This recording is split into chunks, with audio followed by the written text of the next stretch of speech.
Welcome back, Patriots, for a weekend/Sunday edition of the Bald Brad Show. If you're new here, well, welcome. We are a conservative podcast that spreads conservative thought, ideas, and news out to people. So we'd love for you to join us. If you feel like we deserve a subscription at the end of this episode, hit that subscribe button. If you haven't already, smash that like button. We're going to be looking at a variety of news today. Again, sometimes we dabble in more long-form content than our traditional 6 a.m. Pacific Standard Time podcast, where we go over a freaking bunch of news. Where on the weekends during Dark MAGA, we can go over more long-form stuff, comment on it, and kind of see just what the heck is going on out there. But it's good to see all you Patriots in the chat. I see you guys. Big shout out to all of you. Well, one thing we didn't catch up on was the White House press briefing from the other day. And I'd imagine there's going to be a lot of questions about tariffs, what's going on, the markets, foreign affairs, people getting deported, all that sort of stuff. And then we'll jump into some on-the-street interviews and a couple other goodies as well. So we're going to be here for quite some time. And, well, thank you again for joining us. Miss Mom is in here saying, driving to pick up an antique cabinet to put our booze in now that we have a grandkid that are mobile. There you go. That's awesome. Little whiskey cabinet. Here we go.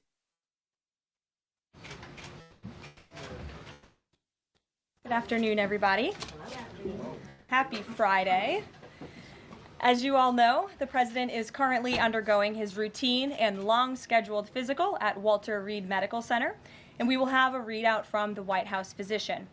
Not only did he do a physical, I believe he did a cognitive exam as well, if I have that correctly. I think that was breaking today. Last night, Casina Carolina arrived back safely in the United States after being detained in Russia for more than a year. Since Inauguration Day, President Trump and his team have secured the release of more than 40 detained Americans abroad. This is more than half of the number of Americans released by Joe Biden in 4 years, and President Trump has brought these Americans home in 80 days. This administration will continue to work hard to bring Americans home from around the world. Damn right. As I've said before, and I will say it again today, everybody in this room has access to the most transparent and accessible president in American history. The cabinet meeting yesterday was further proof. President Trump asked each secretary to provide an update to all of you in the media on the critical work they are doing at their respective agencies to deliver on his agenda. And according to new reporting from the Washington Times, who I believe is in this room today, President Trump answered nearly 100 questions from the press, all of you, during his first 3 open press cabinet meetings this year.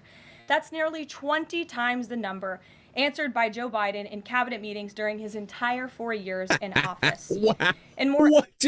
I thought she was going to say the first 100 days, the entirety of the first 4 years. Yo, it hasn't even been 3 months yet, and Trump is already slapping Joe around by breaking records. For excellent economic news that was released yesterday, the Consumer Price Index report showed inflation fell to 2.4% in March, smashing expectations for the second straight month in a row. This marked the first drop in consumer prices dating all the way back to the COVID pandemic. Prescription drug prices saw the largest monthly decline on record. Prices for airfare, used vehicles, and car insurance all decreased as well.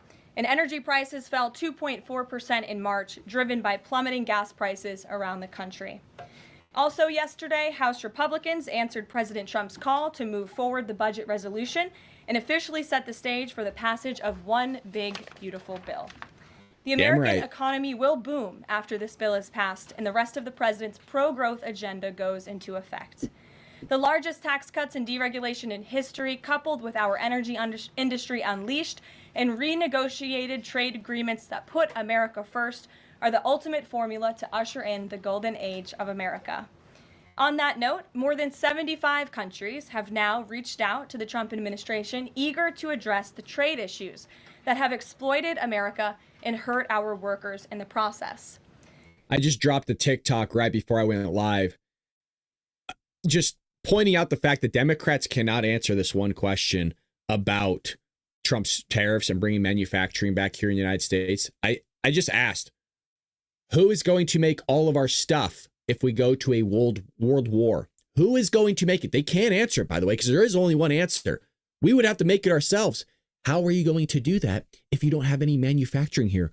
Well, we have some that could do it. No, we don't. We saw it during COVID. COVID was a prime example, and maybe the reason as to why China unleashed it upon the globe, that's a conspiracy theory, to assess if United States can actually manufacture anything, and we can't, and we would be screwed. And they go, here's their follow-up. Well, we would go to our allies. Well, one, our allies would be in war with us. And two, they can't produce enough stuff. We also saw that during COVID-19. Not only could they not produce enough stuff for their own people, but they didn't have a surplus always to just send to the United States. So what do? They don't have an answer, folks, and they never do, because they just like to complain and shout crazy stuff to the skies that doesn't make any sense. The answer is you put in tariffs, you bring manufacturing back here in the United States. It's been a long time since we go to war. God forbid something like that would take place. I'm not asking for that. But what I'm saying is it would be nice to have a safety net called manufacturing here to basically support ourselves. God forbid we do that rather than relying on everybody else for stuff. The phones have been ringing off the hook to make deals. And these countries wisely heeded President Trump's warning not to retaliate, and as a result, they were rewarded with a 90-day pause and substantially lower reciprocal tariff rates during this period so potential solutions can be achieved. Past presidents just willingly accepted the failed status quo on trade that ripped off our workers and our companies. Correct. But that's not who this president is.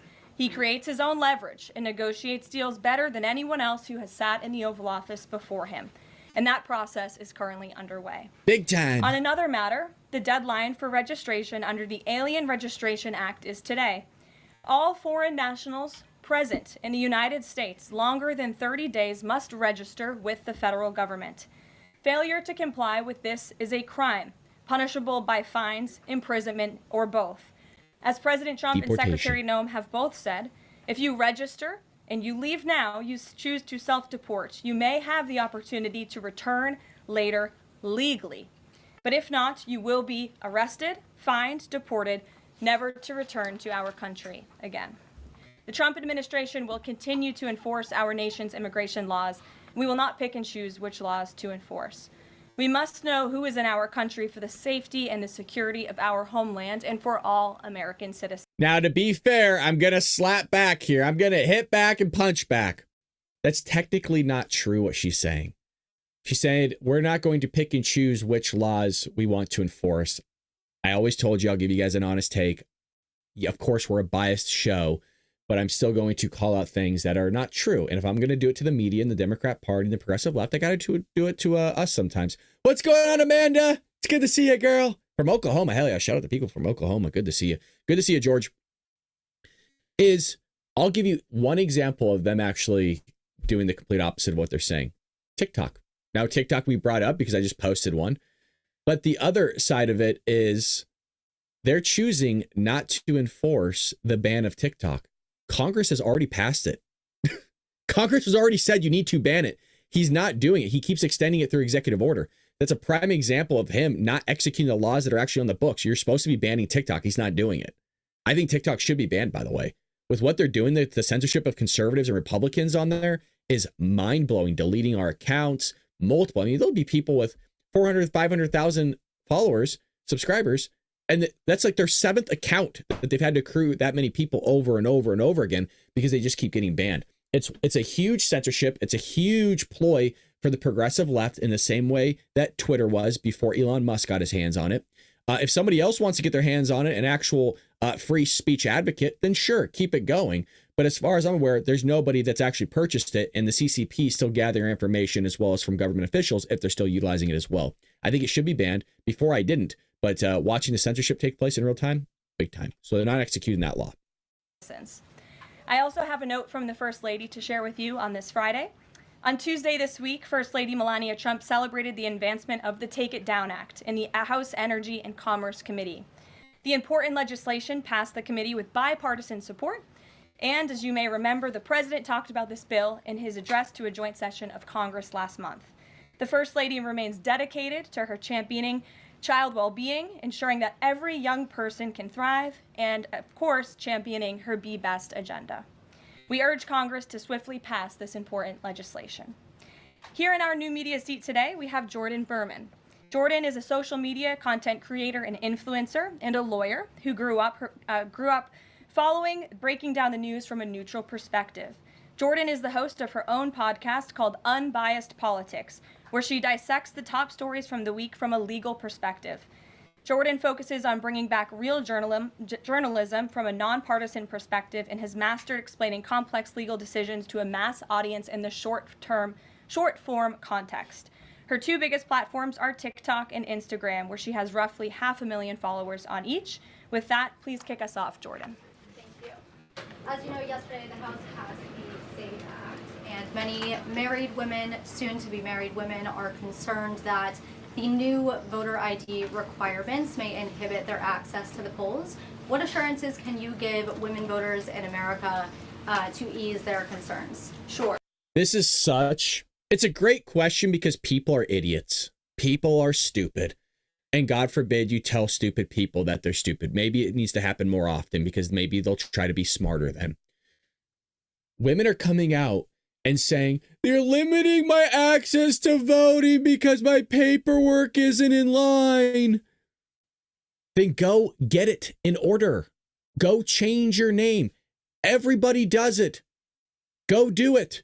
It's just you want to be lazy is what it is. And that when you're lazy, it's going to be somebody else's fault as to why you are lazy. It's, again, I'm going to hound this for the rest of eternity until it changes. There's no personal responsibility. It's always somebody else's fault for your outcomes. It's not. Majority of your faults are because of you, hence your faults. The word your is in front of it. You're a dictator, usually of your own outcome. Not saying there's not other variables, but you are your own greatest predictor of success, by the way. That's been a metric that's been utilized for well over 100 years. It's called IQ. IQ, statistically, through many, many studies, is the best predictor of someone's successes. And by the way, we know that all the way down to the individual because we've tested twins and we've watched them and tracked them over their entire lives. And even if they grow up in two separate households, in two separate countries, with two separate opportunities, they still come back and they have the same exact IQ. So you can have one that's poor, living in filth. You can have the other one that is living in great royalty, and they'll have the exact same IQ, two different outcomes. Why did they have two different outcomes? Because they made two different types of decisions. And those decisions could have a lot of outgrowths to the ramifications of what type of success they would have. This is not difficult. Go get your paperwork in line and stop bitching, moaning, complaining because somebody's trying to suppress you from voting. No, they're not. Go get it figured out. Well, the SAVE Act, as you mentioned, was passed by the House yesterday. This is the Safeguard American Voter Eligibility Act. I believe I'm getting that correct. And this act is a common sense measure. It would require proof of citizenship for voting in our elections. The Democrats have been fear-mongering about this bill, have been saying that married women, if their name has changed, they didn't change it on their identification, would not be able to vote. That is complete fallacy. There are outlined in the bill about how to avoid that. The president very much supports a common sense solution to ensuring that only citizens can engage in our elections. This is critical to improving the integrity of our elections and also the trust that American citizens need to have in our electoral process. So the president supports this bill, and that is a myth that has been proven wrong by the text of this bill. And I believe some of the co-sponsors of the bill have been very vocal in addressing that. And certainly I myself, as a married woman, would not stand before this podium if the president did not support such a common sense measure. Thank you. You want to know why Democrats are against this? There is only one answer. Because illegals are voting. There is no other reasonable explanation as to why Democrats wouldn't want American citizens to have voter integrity through voter verification. Other than that, there is no other explanation. They could try to pretzel their weird ass reasoning. It still ain't going to make sense. Oh, well, you're suppressing the vote of Americans. No, we're not. By definition, we want Americans to vote, and we don't want illegal immigrants to vote, which we know they're doing. And some of them have Social Security cards, by the way, in the tune of 3+ million, which would swing a national election in some areas. That is the only reason. There's no other reason as to why you would be against this. It's preposterous. For my next question, I actually want to give a voice to the American people. I sourced a question from one of my listeners. Her name is Bryn. She is from Oregon. And she asked, what, if any, plans do you have, the administration, for the money that will be generated by tariffs imposed on foreign goods? How will the administration facilitate the development of American industries when many critical components, labor, parts, etc., are much cheaper and more feasible from foreign entities? It's a great. You notice that none of the people in the crowd source their questions from Americans? Y'all notice that? It's always what some bogus news outlets want you to answer or to question about. It's never, hey, I got this question from somebody in Pennsylvania out in the boonies that's worried about the fact that we don't actually have an electric grid that's sustainable. There's nothing ever like that. Like real actual conversation. Yeah, hey, there's some people up north over there on the East Coast that are kind of worried that we're still getting electricity from Canada. That seems kind of like a problem, right? So can we maybe build it? Well, the answer is no, you can't build it because we don't have manufacturing here in the United States. How are you going to build it? I keep raising this question. Again, I posted a TikTok recently saying Democrats can't answer this question. Who's going to make the stuff if we go to war? You're going to rely on Canada? We saw how shit hit the fan with that one. They're saying, oh, well, we're going to just take away your electricity. When you're reliable on everybody, you're a slave to the lender, folks. You saw this with Japan with the tariffs. There's a hedge fund group, allegedly, this hasn't been sourced out, we'll find out in a week or two, that was selling off. And that was the reason why the bonds were going, was because somebody was selling them over there in Japan. When you're a slave to the lender, you're going to bend the knee to them. And look what we owe, $36 trillion in debt. So not only are we a slave to everybody else, China, Japan, a lot of people, but we're also a slave to other countries just from the sheer fact that we don't have any manufacturing and we need their goods in order to sustain ourselves because we're idiots. And nobody wants to raise awareness to that other than the Trump and MAGA supporters like myself and all of you fine folks. Oh, yeah, you're crippling the stock market. The stock market's not a good indicator all the time as to how the economy's doing. Great question from your listener, and I want to thank her for submitting it to you to ask. That's the part of the new media seat is so that everyday Americans across the country have a voice in this There you room. go. So thank you again for being here. Thanks for the question. The president's point about his trade and tariff agenda is to bolster our manufacturing industries here in our country, to bring down the cost of living here in our country, and to ensure that we are maintaining critical supply chains here in America. We cannot be dependent on countries like China if we want this country to be strong and wealthy. So the president wants to restore wealth to America by shoring up these jobs here at home, which will result in good paying jobs and higher wages for the American public.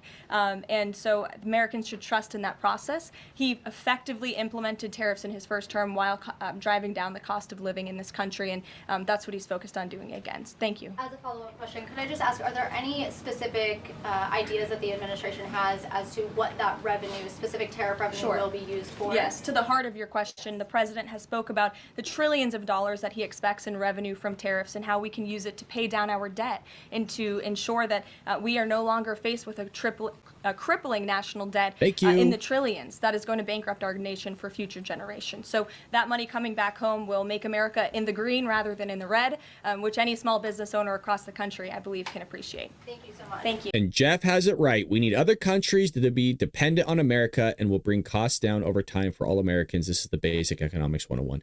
And by the way, we allowed China to become a superpower. I just want to point that out. By us relying on China so much for manufacturing and outsourcing all our labor to them, we're the ones that built up China. China didn't build themselves up. We did that for them. Probably one of the greatest mistakes we've ever made as a country was to outsource all our manufacturing to other countries, carve out the middle class, and create trillions of dollars in debt. Just a phenomenal job that everybody came before us, the leadership that we put up, which is basically shooting ourselves in the foot. We were a bunch of idiots, go figure. And now we're crapping our pants. And then rather than cleaning our pants, we'd rather sit in it and wait till the actual outcome comes out that we have to deal with, not just the debt, but we also have to figure out, well, how are we going to pay off our debt, but also build stuff here in America? Oh, wait, we can't do both. Well, Donald Trump's trying to do both right now, but there's going to be a point to where you're fucked and you can't do it. Thank you. Kelly. Tomorrow there will be negotiations between the United States and Iran in Oman. What are the president's chief goals for that, and is he satisfied with how Iran is responding to this? They don't want direct face-to-face negotiations, instead sort of old-school shuttle diplomacy where they're in separate rooms and messages are passed back and forth. So is the president comfortable with the arrangement there, and what is the chief objective? Well, I have spoken to both the president and also his national security team who will be engaged in these discussions. These will be direct talks with the Iranians, and I want to make that very clear.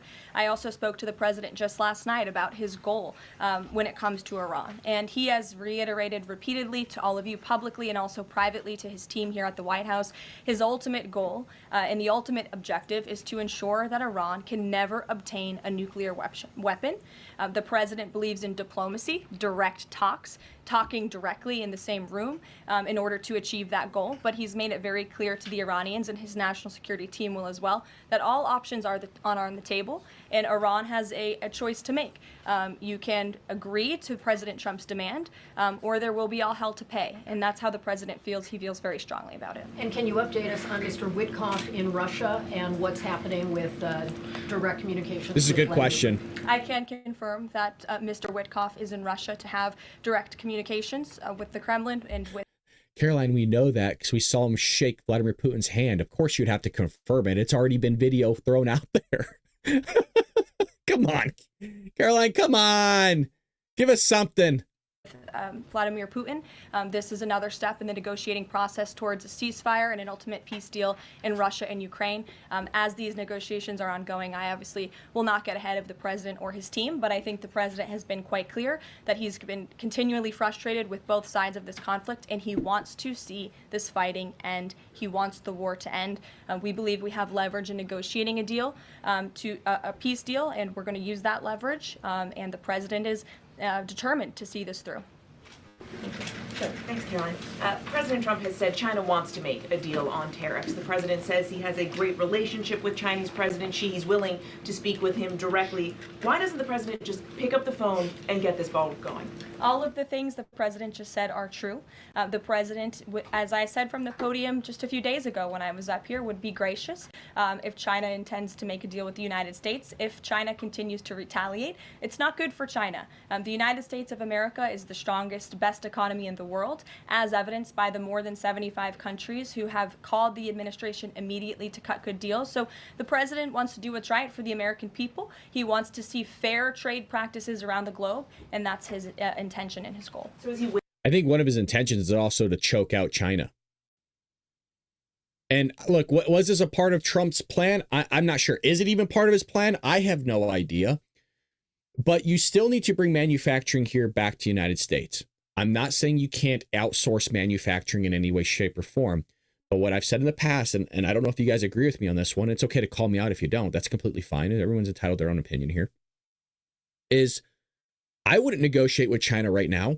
I would negotiate with the 75 other countries that want to work with us, figure that out first, and try to remove some of that manufacturing from China and start relying on these other countries for everything. And that way, when you go to the negotiating table for China, you could basically say, look, I don't fucking need you. I don't need you at all. So what benefit is this going to be for me to do business with you when I have 75 plus other countries that are basically going to take over what you were doing? And by the way, a lot of those people are our allies and you're not. I don't know. Hand to God, I don't know why that wouldn't be as far as a variable into the equation that would output a solution. I don't know. That's what I would do. It'd make more sense of, hey, we're too reliant on this one country. You saw that during COVID-19, you guys. They unleashed a virus. We couldn't produce and help our own people. You got to bring manufacturing back here. Rely on your allies for a little bit more manufacturing as well. Remove that stuff from China, and at least you'll have a little bit more of a national security measure if, God forbid, bleep hits the fan. Waiting for China to It seems obvious to me. I'm sorry, it I'm not going does. to comment on communications that are happening or may not be happening, or either way. We'll leave it to our national security team to get these discussions underway. And as always, in the effort of transparency, we will provide updates moving forward. But the president has made it very clear he's open to a deal with China. Why is he optimistic that China's going to make a deal or wants to make a deal? If they're not talking, where's that optimism come from? He's optimistic. Sean. Because they're about to F around and find out is probably my guess. Why would any of our allies work with us to isolate China in a trade war if we're treating friend and foe alike? Because we give them billions of dollars of security measures. We actually protect all our allies. They don't protect us. That's a pretty good fucking answer. We actually stop just the fact that we're even there, that we don't have to lift a finger. We just have to show face. Stops other countries from invading other ones or doing horrible things to them. What a stupid ass question. You got to call stupid people with stupid questions out. You do. It's not fun. It's not nice. Why should they do business with us? Well, we're also the leading economy. We're the number one superpower in the world. We buy a lot of their goods, meaning if we stop buying their goods, they're going to cripple themselves. Oh, gee, I don't know. The main one is, again, we protect them. I mean, the list goes. I don't understand. You'll have to talk to our allies who are reaching out to us. The phones are ringing off of the hooks. They've made it very clear they need the United States of America. They need our markets. They need our consumer base. There you go. You saw Obvious. Prime Minister Benjamin question. Netanyahu in the Oval Office with the president. It's like that Trump. What a stupid question. But you ask a lot of stupid questions. You all remember that one? Saying that he was going to bring down all of their monetary tariffs and their non-monetary tariff trade barriers as well. We've heard from South Korea. We've heard from Japan. The president has spoken to Vietnam. We have Italy coming to the White House next week. There's a reason for that, Sean, and it's because they need the United States of America and our business model and our markets to survive, and the president is using that leverage to our advantage. Michael. Hey, thank you, Karen. That guy wasted his one question on that. That anybody with half a thought could figure out. You could, by the way, you could Google that. That wasn't even a question that's adapted to this specific administration. You could just find that on the internet. Caroline, two-part question. China, Beijing says it will simply ignore any further tariff escalations from the U.S. Does President Trump see this as China backing down? And as a follow-up to that, what do you say to people like Shark Tank's Kevin O'Leary who say, you guys simply haven't tariffed China enough? Look, the tariff rate on China remains where it was yesterday, at the 145% level. The president made it very clear when the United States is punched, he will punch back harder. And he hopes to make a deal that benefits the American worker and our companies that have been ripped off for far too long. And he's finally taking bold and courageous action to do that. You know, taking on China is, in the terms of trade and tariffs, is something that both Democrats and Republicans alike have spoken about for decades. President Trump is finally doing it. That's right. The president of El Salvador is coming to the White House on Monday. Does President Trump want him to bring Kilmar Abrego Garcia with him? The Supreme Court made their ruling last night very clear that it's the administration's responsibility to facilitate the return, not to effectuate the return. I believe the Department of Justice just filed another brief in the lower court. I would defer you to that for any updates. But as you mentioned, President Bukele will be here at the White House on Monday to talk about the cooperation that is at an all-time high. And we very much appreciate President Bukele and El Salvador's cooperation and the repatriation of El Salvadorian gang members who the previous administration allowed to infiltrate our country. There you go. She's doing a phenomenal job today, by the way, on that podium by constantly bringing it back to this is what was happening, the horrific scenarios that the Biden administration allowed to happen, and this is what we're doing to fix it. She's doing a great job by just across the board, just answering everything clearly. Hopefully this continues. Thank you very much, Caroline. The president spoke quite highly of the great relationship that he has with the Turkish president. We know that the president might be heading off to the Middle East very soon. Is he planning to meet with the Turkish president, either here in the White House or in Turkey? Any plans? I don't have any details about the president's overseas trip other than to say he was surely going to Saudi Arabia. There could be more countries as part of that trip. That happens this month, right? Is it the 25th or something like that? He's going to Saudi Arabia. I thought it was this month, and I was like, man, I remember talking about it with you guys before. I was like, I'm freaking nervous, dude. That guy going overseas. I am nervous. I don't trust the Saudis. I've heard a lot. I've heard a lot of sprinklings of the Saudis about 9/11 and a bunch of other stuff. I don't know. We're working on the details, and as I've said repeatedly, we will provide the details of that trip as soon as possible. A trip to Turkey, or his invitation to the Turkish president, is under consideration? I'm not going to comment on the details of the trip, but once they're confirmed, I will certainly let you all know. Yes, Stephen. Thank you, Caroline. I'd like to ask you about presidential health and also about tariffs. On presidential health, are there plans for the president's physician to come here and take our questions? And also, President Trump repeatedly makes remarks about the former president's health. Is he considering using his executive powers to bring any greater transparency there? As I have said, the president is undergoing his long-scheduled physical. It's a yearly physical that every president receives, and we will provide an update on that by the president's physician as soon as we possibly can. And about the former president and transparency regarding his health, are there... Well, I can tell you there was certainly a lack of transparency from the former president, from the entire former administration, and frankly, a lot of people in this room when it came to the health and the competence of the former president of the United States, Joe Biden. There was one of the greatest cover-ups and frankly political scandals this nation has ever seen. That's what we said. It's been unraveled in some recent books that are being written by journalists who engaged in that cover-up and scandal, which is quite ironic. But this president is clearly committed to transparency. You in this room see him and hear from him on a daily basis. You in this room know from covering him, it's hard to keep up with him. He is a machine working around the clock every single day. And the physician, after today's physical, will provide an update on the report in the effort of transparency. Now, this goes back a little bit. Remember, I do read the chat, folks. Don't think that Bald Brad doesn't know what's going on all the time. George mentioned a while ago in the chat here from today's episode of why is Joe Biden's physician not being called to take questions under oath? I'm just saying, why don't we bring up both physicians and have a little bit of a duke out of who's more on top of it? I mean, we know the answer. It's the obvious answer, right? But hey, Trump has nothing to hide. I just love how they're like, hey, we're gonna be able to see like his records if he's, is physically fit and is cognitively able. It's like, dude, you guys are with him more than he is with his own family. Shut up. You know that he's fine. You covered up the whole idea that Joe Biden was drooling into a drip tray and duding his pants everywhere he went. Give me a break. Ask about tariffs. There have been big swings this week in the Treasury bond yields. There's a theory that it might be because of China dumping these as leverage, driving up costs for U.S. loans like mortgages. Does the White House have evidence that this is in fact a result of Chinese dumping? And if so, is there a message on that? Not to my knowledge, but I would check in with the Treasury Department on that. I can tell you, I know our Secretary of Treasury, Scott Bessent, is keeping a very close eye on the bond market. He spoke about it at the White House this week, and I know he's keeping his eyes on it day to day.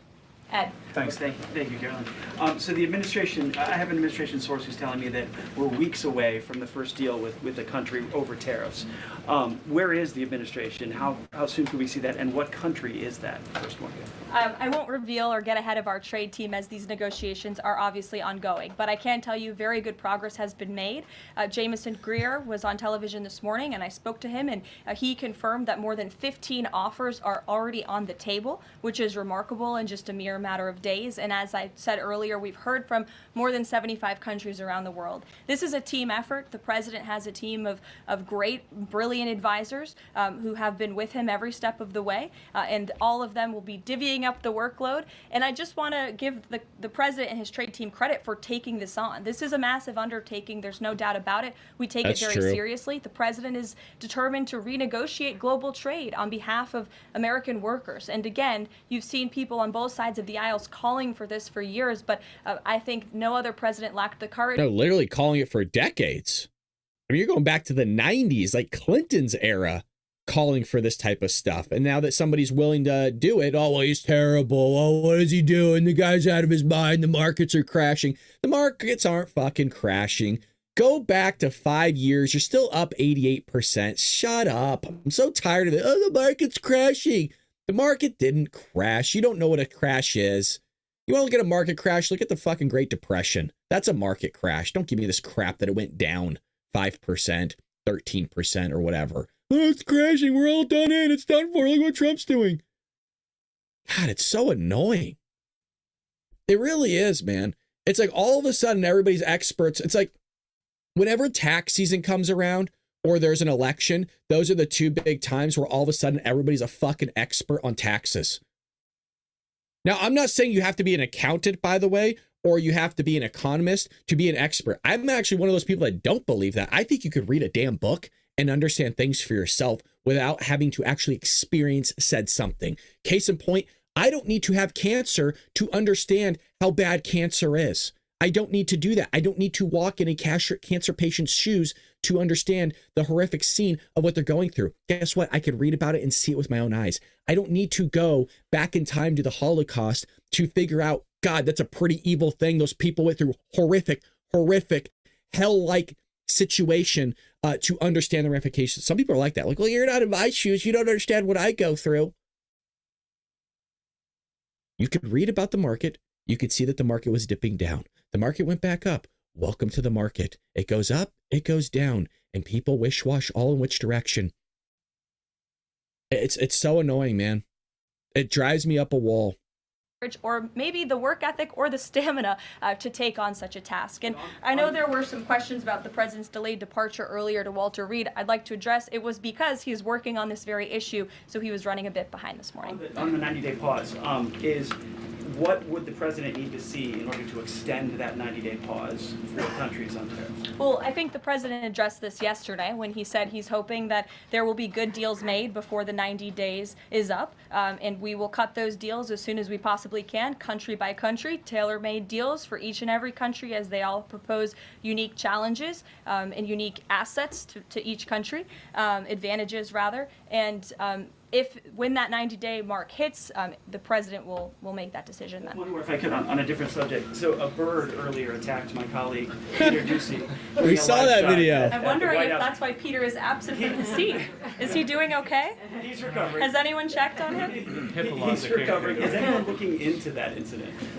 I could check in with GSA to see if anybody here is looking into it. I also understand there was a mouse in the briefing room earlier today, so I'm hoping somebody checked in on that, as I'm hoping it doesn't run up here and distract me. That would be a good way for all of you to distract me, actually. Have a mouse come run up here. So I'll get an answer for you on that, out of respect for our good friend Peter. Jeff? Why is American consumer confidence so low? Look, I think there's a great optimism in this economy, great optimism for the American people, a lot of reason for people to feel optimistic. The president is, as I just said, trying to renegotiate the global trade agenda that has ripped off the American people for far too long. As he said, this is going to be a period of transition. He wants consumers to trust in him, and they should trust in him. Look at what he did in his first term. And I just want to reiterate all of the reasons to be confident since you asked, Jeff. For those watching at home, yesterday the CPI report, inflation declined massively. Consumer prices are dropping for the first time in years. Energy prices are down. In fact, oil prices are down 20% since this president took office. Wholesale prices fell again. There have been trillions of dollars in investments into this country. Every day the president is signing executive orders to cut regulation, especially when it comes to Environmental Protection Agency, our energy industry. I'm going to help her here. And again, we know why I do this. Now, are they actually doing it? I don't know. Meaning, I know there's some people in the White House that know I cover these. So here's my 2 cents. You should have had this part geared up, ready to go. And what I mean by that is you need to start slapping the media around once again. Great answer still. This answer should have came after you mentioned the fact that the media is fear-mongering with the American people. And that's exactly what Karen wrote in the chat earlier. The people are being fear-mongered by these mainstream media outlets by constantly still talking negative about Donald Trump. It doesn't matter what it is. It's just nothing but negative Nancy's. And then all you need to do is list off headlines and quotes from everybody in that damn room and even their questions and ask them, why are you not responding to this now? Oil prices are down, egg prices are down, and start listing out those types of things. Why are you not talking about those, but you want to emphasize and just twist and be biased about every single thing that Donald Trump does, and then lead into what she's talking about here? That's what she should have done.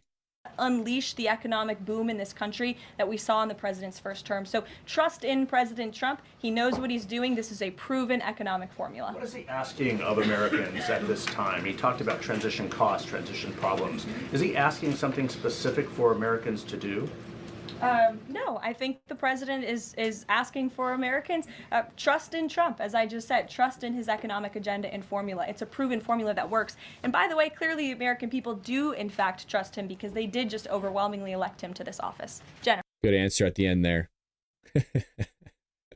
He's not asking you to do anything. Whoa, what What a fucking great gig that is. Hey, you know what? I'm going to do all the work from my end. You sit back and reap the benefits. Man, what a terrible thing. Oh, God. Wow. You just get to sit back and put your feet up while that guy in the fucking 80s is busting his ass over there in the White House. You don't have to do jack shit other than just reap all the reward that guy's putting the effort into. Oh, he's so terrible. Is he going, I'm asking about the physical, is he undergoing any general anesthesia? And can you outline any of the other tests that he's doing today? He is not. He is undergoing quite a few tests, imaging. Again, it's a it's a yearly physical, so there's quite a lot that goes into it to make sure the president. I think she was about to say it was a long overdue physical. That would have been bad. Is accomplishing all of his goals, and we will provide a readout of that as soon as we can. And will you be committed to releasing all of the results, as many of the results as possible? Of course, yes. The president's physician will do that. I spoke with him this morning. Sure. Will you guys also consider releasing the president's fitness plan? He actually looks healthier than ever before. Healthier than he did 8 years ago, and I'm sure everybody in this room could agree. Is he working out with Bobby Kennedy? And is he eating less McDonald's? I'm telling you, look, I might be biased here, but she's climbing the ladder here for number 3 slot in the room. Or maybe number 4. I guess it'd be number 4 because you got Peter Ducey, Philip Wegman, and Jackie Heinrich. Kara might be next here with Lindell TV. Now, it's not just because I think she's hot, okay? It's a good question, and she makes a great point. Trump is looking good, and I think we can all see it. The guy slimmed down a bit. And that was our question. Is the guy working out with Pete Hegseth and freaking Elon Musk along with RFK Jr.? Because the guy's still drinking Diet Cokes and eating McDonald's, man. And the guy's slimming down. He's doing something right. I can confirm the president is in very good shape, as you see, on a near daily basis here. And in that vein, thank God it's Friday. It's been a very long and busy week here at the White House. We will see you all on Monday, and we will release the results of that report as soon as we can. Have a great weekend, everybody. Thank you. Trump's an animal, man. I mean, the guy just freaking does nothing but work. We're not going anywhere. Like I said, we're going to be around for about another hour, 15, maybe another hour and a half. So get your drinks, folks. If you need coffee, get yourself some coffee or tea. Get yourself some water. You know, we're all prepared here on my end to kind of sit down and go through some stuff. So that was the White House press briefing. Kind of gets you into the knowings of what's going to be happening, not just this week, but also what currently happened over the weekend. And obviously we'll be bringing you all that news tomorrow morning's podcast, 6 a.m. Pacific Standard Time. Again, we do an hour-long podcast where we go over, what do you guys think, like 15, 20 news articles every podcast, I would say. So we go over a bunch of different stuff that will at least get you into the know of what the heck is going on around the country. Now, one of the things that's going around the country is all these protests. And these libs, these Democrats, these progressives are going out protesting Doge, protesting Elon Musk, wanting him deported, going after Donald Trump. And I think these on the street interviews are really important because it gets you into the mindset of these psychos and crazies that don't have a damn clue what's going on. And a lot of them are stupid. We need to can we just start calling people stupid again? Can we make stupid great again? Because this is what these people are. Bunch of bozos. So forgive me, what's this guy's channel name here? Political Brawl Originals, and I'll actually link his channel if you guys want to follow him. Seems like he has his head on straight. And he's going here interviewing people on the street regarding Doge. Let's do this.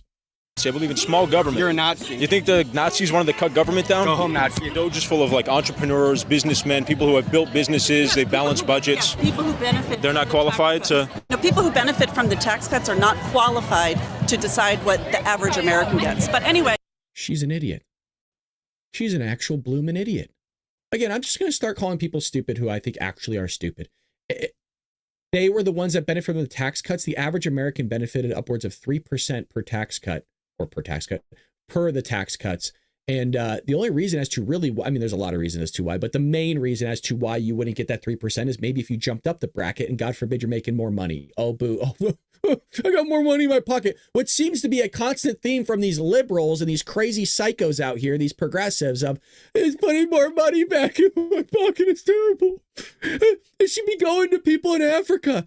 hand to God, this is what they're saying. If you knew how many videos I watch outside of the show and make your head spin, this is what they're saying. Oh, people in Africa starving. Okay, so send them money and food, you bozo. Why does the government need to do it? What's stopping your ass from doing it? It's an astonishing thing that it's always the government that needs to go out and do everything on behalf of said somebody else. Go do it yourself. Oh, there's kids starving. Yeah, okay. So open up your wallet and send them money. We've all seen the commercials. Right? And you see the kid crying, right? And swallow. And I'm not making light of it. I'm bringing up the point, the fact that for 10 cents a day, right, you could feed a village. You remember those videos we all used to wake up to at like 2 a.m. in the morning? Like, what the fuck, I fell asleep with the TV on? What time is it? I'm sorry I talked to you, but, have a great day. Okay, you too. Thank you. House of Red. I need you to move back. Oh, why? Isn't this a public street? Yes, it is. Move back. I'm just talking to people. You don't need no commotion right now. Hey, guys, this is Matt Miller with TheBaldBradShow here in Washington, D.C. today. So the guy that's utilizing his free speech right says they don't want any commotion from this guy, but he's not going to say it to any of the protesters. I'm telling you, these cops in some cases, and I'm a big advocate of law enforcement. Let me tell you, both my grandfather and my father were both law enforcement. So big advocate for them. Some of them are dweebs. At an anti-Trump, anti-Elon Musk protest, we're going to be asking people some questions. Why do they think it's not appropriate for the American taxpayer to want to cut waste, fraud, and abuse in the federal government? This is the biggest, most bloated bureaucracy in the world. I think it begs the question. All suited up, ready to go. Let's go talk to some people. I think it's fair for the taxpayer to want to eliminate fraud, waste, and abuse in government? Yeah, but not with Elon Musk. Yeah, not with the chainsaw. No. Not with the chainsaw. So how should they do it then? Do it with a method in mind, and yes, we all agree that there's waste. Okay. But not just go in there and just firing everybody and destroying our democracy. Yeah, like he's taking a very private sector approach to this, right? If you had waste in your business, you would fire people. Oh, okay. Can we ask? You got to do it with a method, folks.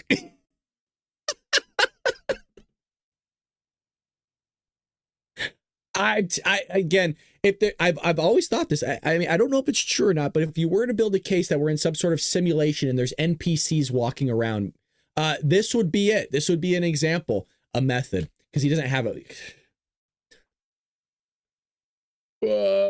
Operate like business does. Maybe it should. Do you think it's reasonable for the American taxpayer to want to reduce fraud, waste, and abuse in our government? No. Why not? Well, actually, I don't know how to answer that question. Really. Come on, dude. That one, I don't know how to answer that one. You don't want to answer that? Do you like what Elon Musk is doing? Or? No, he's very wrong. He's not the president.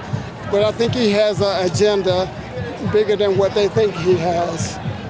It's something more to what's going on in the White House, but nobody seems to be saying. No, I don't think they really understand that what Musk is up to. Well, he's trying to cut the wasteful programs, wasteful departments in the government that are very expensive. What do you think he's really up to, if not that? I have not a clue. But are you with Doge? I'm not with Doge. I just got the T-shirt today. Okay. But yeah. Okay. Well, thank you so much. Have a great day. Several signs I see. So I guess cutting fraud and waste is not a good thing. Oh, here we go. Here she is. The intellectual. Hold on, let's read the sign first before we let them continue. Democracy, humanity, and by the way, empathy in politics is harmful.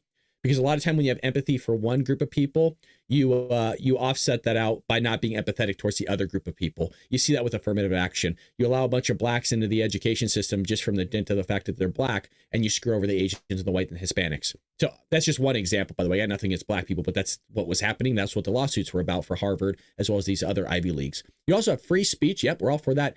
Civil rights, well, that's not something that the Democrats really supported. They claim that they supported it through revisionist history, but thank God we still have the actual documents of the votes that were at hand for the civil rights. Thank God for the Republicans for allowing that to happen.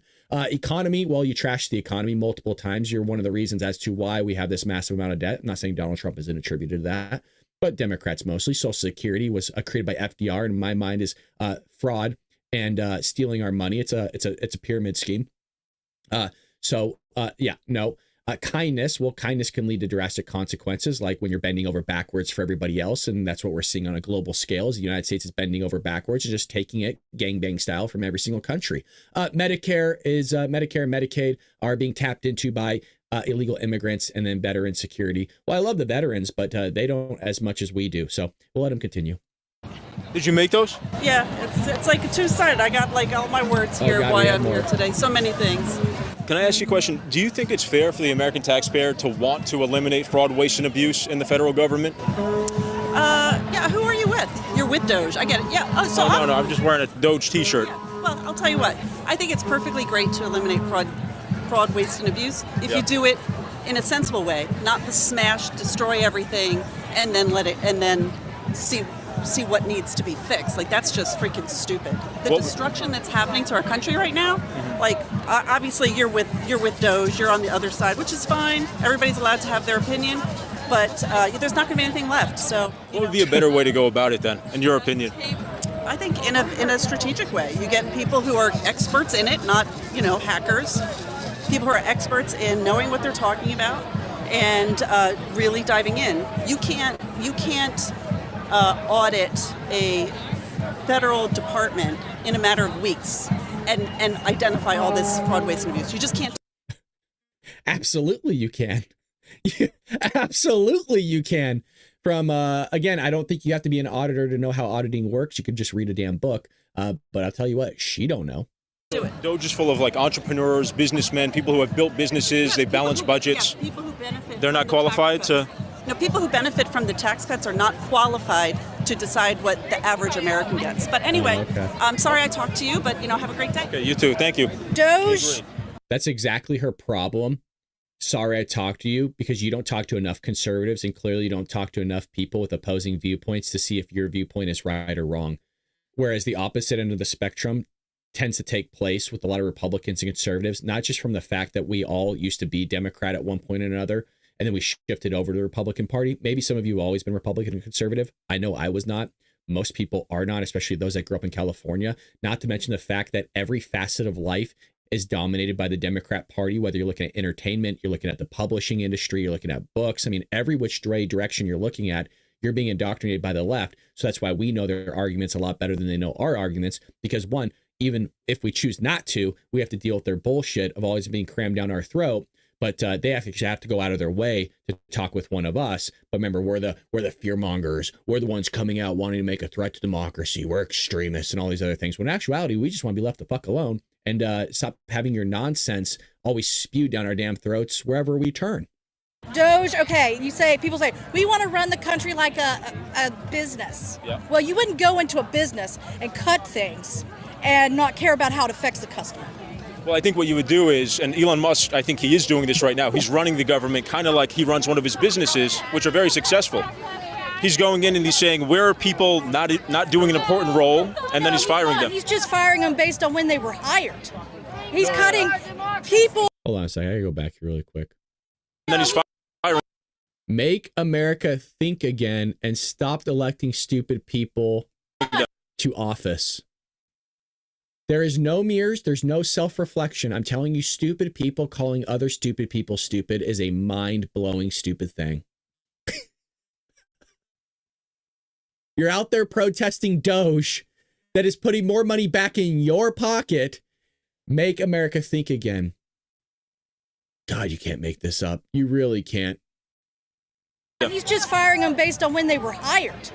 He's cutting people in Africa are dying because we cut USAID. People are dying across the world. USAID was riddled I with. didn't vote for Elon Musk. I didn't vote for Trump, but I certainly didn't see Elon Musk's name on there. I didn't vote for any of these bureaucrats in the There you government. go. Okay, my Like dad Fauci. was a bureaucrat in the government. He worked at the National Mine. None of us voted for Fauci, and we all had to listen to his stupid ass. We didn't vote for a lot of these bureaucrats, which is one of the reasons why I really love Vivek Ramaswamy. He has a phenomenal book that talks all about this, but also so does Jason Chaffetz, the former congressman of Utah, talks about it in his book through the form of the title, The Deep State. Everybody talks about these bureaucrats, this managerial class that is dictating what all of us have to do. They were never elected, but all of a sudden, when it comes to actually benefiting Americans, they get their panties in a bunch because they're not thinking correctly, because their head's so far up there, you know what's, that they don't even know what daylight looks like anymore. Health and Safety Academy, he taught explosives and fire safety. Ooh, stop what traffic. He taught wow. people that own private mines, people that inspect mines, and miners save lives. Okay, Awesome. So bureaucrat is not a four-letter word. Okay. Can I ask you, how do you feel about Dr. Fauci? Fan I or? love Dr. Fauci. Did you vote for him? I didn't vote. Thank you, sir. Absolutely.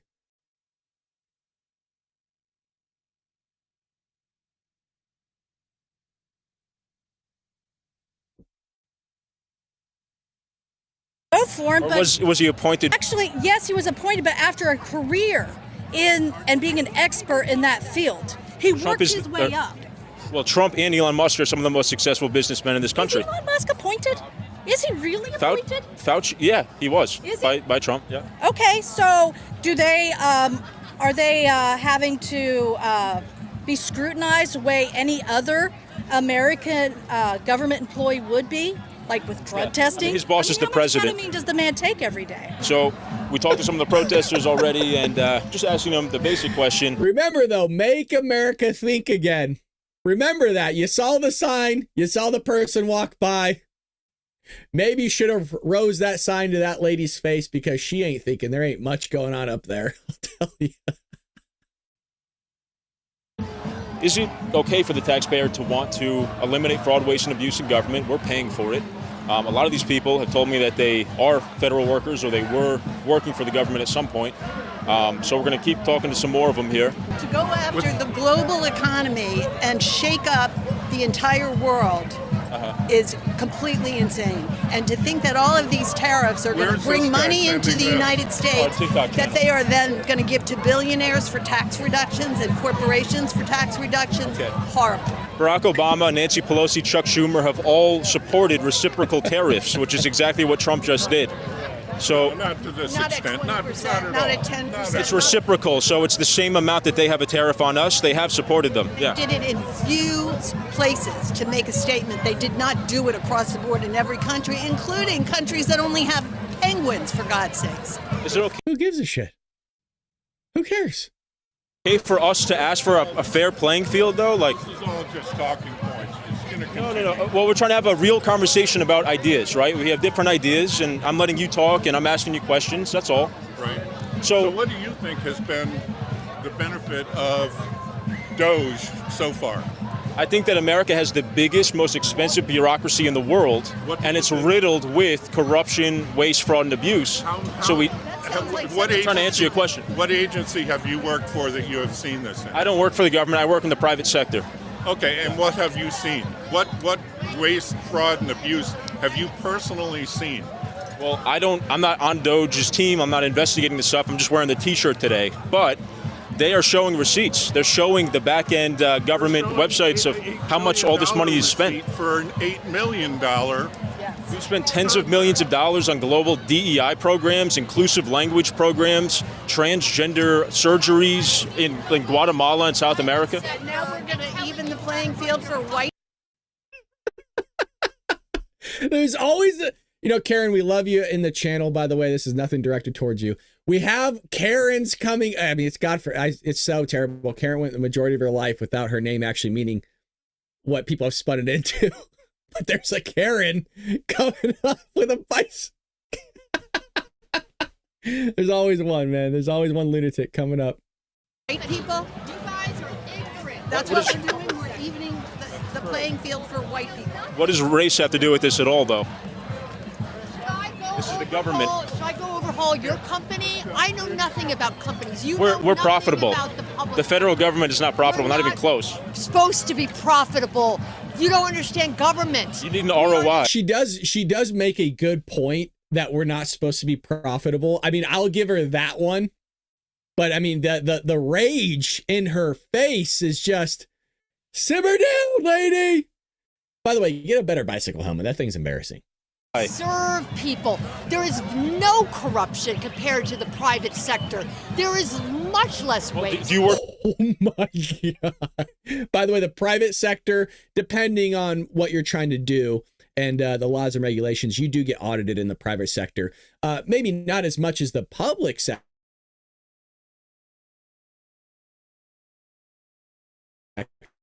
but you do get audited in some way, shape, or form, because a lot of private sectors want to take out loans from banks, and that requires usually an audit here or there. But no, there's not, I don't. And look, I guess maybe there could be, depending on how you want to look at it in terms of the fraud from private corporations. But I just have that. That's a tough one for me to really think about when I see the massive amount of fraud that's taking place in our government. For the government? I have not right now, but I have, and I've worked for the private sector, and I can tell you, you're wrong. Have you ever worked in the public sector? I work in the private sector. No. I've worked in both public and private sectors. So let me tell you, the private sector works a lot better than the public sector. As somebody that's worked in both. And here's the thing. She looks like a psycho, and she is. But if you just remove all the everything, and if she just spoke calmly, honestly, and this is surprised I'm even saying this, and even me, I'm just kind of shocked at myself. I would really like to hear what she has to say. I don't say that often about lefties because she came up like a freaking crazy, but I would really love for her to dive in and just be calm and actually share her thoughts on this, because I feel like she's somebody that might actually have some good points here. Now, I'm not saying Doe shouldn't be a thing, but I just mean she might still make some good points. You could have both be true at the same time. I mean, there's definitely fraud in the private sector, right? I mean, that's an obvious thing, but I would love for her to kind of flesh that out. People who work for the government work for the taxpayer. Yes. So we have a right to want to eliminate fraud, waste, and abuse. Ignorant. You are ignorant. You are not. That's why I'm here asking questions today.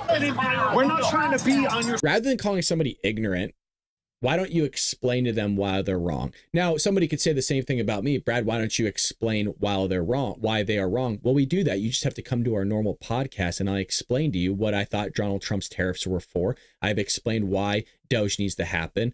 Doge needs to happen because we're $36 trillion in debt. You have to have a balanced budget in the same way that you would do that on an individual level, the same way that you would do that on a business level. And when things aren't balanced, well, you got to cut somewhere. And guess what? Not only do you that in the private sector, but you also do that at an individual level. But a lot of Americans don't, because we don't teach personal finance anymore in the education system, or really never have. And also, we don't know how government functions anymore because we don't teach civics anymore. So there's some solutions and there's some explanations as to why you're an idiot and you're stupid. It's because you don't know civics. You don't teach civics in school anymore. You don't probably balance your own budget. You probably have a credit card that you're taking out massive amount of money from, in the same way we do that as a society and as a country. And now we're in massive amounts of debt, where now we're a slave to the lender, which would be people like China and Japan and South Korea, which is why you saw a massive sell-off from probably a hedge fund firm over there in China. So we have to bend the knee to them and stop the tariffs that are in place, because we said, oh shit, we're about to go into a depression because somebody owns all our debt. Now they're selling it off. Now we don't have any money because we don't have a balanced budget, and things go south. It's really not that hard to understand all this stuff because it's all connected. But for some reason, for some of these people, it's very, very difficult. And you want to know why it's difficult? Because they don't take the time to, holy shit, what do we got here? I don't know what it is with people wearing bicycle helmets when they're not riding their bicycle, but it really throws me for a loop. And I think so because when I worked at Staples in college, see, I have actually worked in customer service for a lot of years. I worked at Staples through college. And there's a guy that walked in and he had on his little clip-in shoes. So he's going clack, clack, clack, clack, walking in the Staples. This is a hand to God true story. And I was up at the front of the store, you know, I had my Staples shirt on and stuff like that, wearing a red shirt. And this guy, his bicycle helmet was on backwards and he didn't know. His bicycle was on a hat backwards. He's wearing the skin tight suit, just going clink, clink, clink, clink, clink, clink. And he comes up to me. This is true. I share the story all the time. He goes, do you guys share Staples? And you know how like I go like this on the show all the time? By the way, I do that in real life. When somebody says something stupid, I just like, what the fuck is... Do you sell Staples? It says Staples on my shirt with an actual staple that's on it. That's what the logo used to look like. And I went like this. I went, because I thought my coworkers were fucking with me. No, the guy was serious. He was asking me if we sell Staples at Staples with his helmet on backwards. So it always, whenever I see somebody with a bicycle helmet on, not wearing, riding a bicycle, it's just, that's what it reminds me of. So maybe that's why. All right, here, let's get to the crazy. Watch the media, okay, and increase your likes. You're wrong. All these people, you think you're smarter than everybody out here? Yeah. Yes. If I was this guy, I would say absolutely yes. 100% absolutely. There's no doubt in my mind when it comes to Doge and the workings of it. I am a lot smarter than probably a lot of these people out here. I have no qualms with saying that. The IQ level is so low here, and you're seeing it on camera. It is mind-bending. These people are complaining about having more money in their pockets. They're complaining about having a balanced budget, which is an obvious statement of something you should have in government. They are upset that we're stopping the Sesame Street from happening in freaking Iraq. They're upset that we're not transing mice anymore. These are these people. So yes, this guy is probably smarter than all the IQ scores of all these people combined. Wait. No. Okay, wait. Well, wait, excuse me. So am I infringing on your free speech right now? Am I infringing on your free expression? You did just spit at me, but no, you're not infringing on anything. Okay, so I'm going to talk to you however I want to. And I can talk to you for as long as I want to. So, AKA, if you're going to put this mic in my face, I'm not going to not talk to you. So if you put your mic away, maybe I won't talk to you. Okay, so how about that? I have my mic on if I want. Okay, and I can talk to you if I want. I see you're getting aggressive and emotional. I'm not getting anything. I'm just saying you're telling me to leave. I'm telling you to leave. I'm not coming towards anything. You're telling me to leave. I've been there before. You can judge for yourself who these people are out here. Trying to have very good faith, honest conversations. We're not going to edit anybody out of context here. We're just asking them, look, what do you believe? That guy's an asshole. You handled that well. Wow, I ripped this guy. He's actually the coolest guy.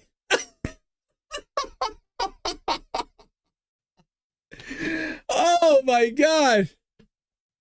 I'm going to go back. I don't know if you heard what he said because I paused it. We're just asking him, look, what do you believe? That guy's an asshole. You handled that well. Thank you. Hey, I appreciate that. You never judge a book by its cover. He's walking around with a bicycle helmet on. You just never know. There you go. Never judge a book by its cover. Also, never walk around with your bicycle helmet on when you're not riding a bicycle. It looks funny. Somebody gets confrontational like that, it's not working. You got to back away, keep your space, hold people out when they're encroaching on you, and stay peaceful. Hey guys, we were just having beers across the street from the Heritage Foundation, and we saw, we saw all these protesters across the street, and we wanted to go talk to them. Let's go see. Do you think that the American taxpayer has the right to ask for fraud, waste, and abuse to be eliminated in government? I think the American taxpayers are telling you what we want. We want the billionaires. So for those listening on audio, these people have an F Trump sure, and F you and voting for him. I'd call him a C word, but he lacks depth and warmth. So with that kind of in the bag, let's listen to one of the greats out there of intellectual society. To be taxed, and they're not being taxed. We're asking for equal taxation, not that people shouldn't be taxed or like the federal government isn't wasting money, but we're asking for the billionaires to be taxed. Are they being taxed? They are, yeah. They're not being taxed equally. They're being taxed, They're not being taxed equally. They get taxed more than anybody. If a billionaire is making $1 billion, his ass should be paying at least $500 million in taxes. They're the ones who make all the jobs and produce. This is the thing. They don't think about what they say. Billionaires should pay $500 million in taxes, which, by the way, depending on how much money you make, you're actually paying more tax than that. But let's just say you make $1 billion. Let's just make it easy. And you paid $500 million. The government gets to take 50%. What's the incentive to keep producing? What's the incentive there? And by the way, what's the incentive to actually innovate and create something more where somebody else is just going to come and steal your money and send it off, by the way, to other countries that aren't doing anything, or to a bunch of people that don't want to do anything either? Elon Musk pays billions of dollars in taxes. So does Donald Trump. Donald Trump pays millions of dollars in taxes. Oh, well, he didn't owe the federal government any money last year. This is how stupid people are. Remember, they're all allegedly just wise people when it comes to taxes. Just because you don't owe anything at the end of the year does not mean you didn't pay any fucking taxes. Let's just make it simple on people. You withhold money all the time from your paychecks. Guess what? You're paying taxes. The whole reason as to why it says 0 at the end of the day was because the offset of your taxable income was offsetted by the federal withholdings or whatever deductions that was made to bring down that taxable income. So you just didn't owe the government any more money. And by the way, it's the same thing for a refund. If you withheld more than what you needed to, that's why it's called a refund, because the government's looking at that line item and going, yeah, we actually taxed you too much. You withheld too much from your paycheck. Here, go ahead and just take your money back. You actually paid us more than what you were supposed to. Does that mean you didn't pay any tax? God. It's fucking crazy. It's so crazy. All the value in our society, yeah. Jobs. They are not the ones. Somebody like Elon Musk. The American people are the ones that are making the fucking jobs. We're the ones working. The entrepreneur. You're not making the jobs. By definition, the employee is not the one making the job. It's the employer that's the one that creates the job. And by creating the job, you need innovation. To create the job, you actually need money. To create the job, you need to be able to get collateral, whether that's the form of taking out a loan or that's the form of you actually saving up money because you have a balanced budget. You have more money coming in than you have going out, and you're able to hire more people to grow your business. It is not the employee that's the one that's creating the job itself. It's actually the guy, because I'll give you a case in point. Let's just build her case here. The employee is the one that's producing the labor. And when you produce the labor, you're the one that's making the product. When you sell that product, it then goes into the hands of the business, and the business goes into the hands of said whoever's owning it to make things really easily. Well, let's just say the owner holds on to all the money and never creates another job. Did the employee create another employee? No, he didn't, or she didn't. It's the employer that creates it. It's the employer that decides, hey, I need another laborer. It's the employer that decides all that, not the employee, because the employer is the one that can hold on to all the money at the end of the day and say, yeah, I'm not going to hire anybody else. I'm just going to take it in all for myself, which they have every right to do so, which would be called greed by these people. Not the sheer fact that the guy created the damn business in a closet or a garage and busted his ass for years, worked multiple jobs, but that's the evil person. But they can never answer the question of when did that person become evil? Was it when they had no money, or when they started making some money, or when they actually became super wealthy? Like, when did they turn greedy? When did they turn into a sheer just asshole? Because what I have found through the form of being an accountant, doing millionaires' taxes, I have found that if they were an asshole before they had money, well, guess what? They're still an asshole after they have money. If they were nice and super charitable before they had money, guess what? The same tends to be the same when they had money, because money is lucrative. It goes back and forth. It's transient. These people, I think you get it. I don't need to go on further. I'm preaching to the choir here. Entrepreneurs make businesses and give people jobs. Small business owners are. This guy gets it. It's like right when I say something, he says the exact same thing. I like this guy. The entrepreneurs, not billionaires. Billionaires like Elon Musk create businesses. If the businesses didn't exist, who would have a job? Who is Elon Musk hiring? He's hiring thousands of people. He's just a name. I actually literally know people that Elon Musk has hired, because I live in California and Elon Musk obviously has SpaceX here in California. I physically know people that work for Elon Musk. I'm not going to say the person's name. I know 2 of them. Actually, I know 3 of them. Who is he hiring? Who do you think runs X? Who do you think runs SpaceX? Who do you think runs Tesla? Like, you can name 3 companies this guy runs off the top of your head, not to mention the fact that he had PayPal back in the day.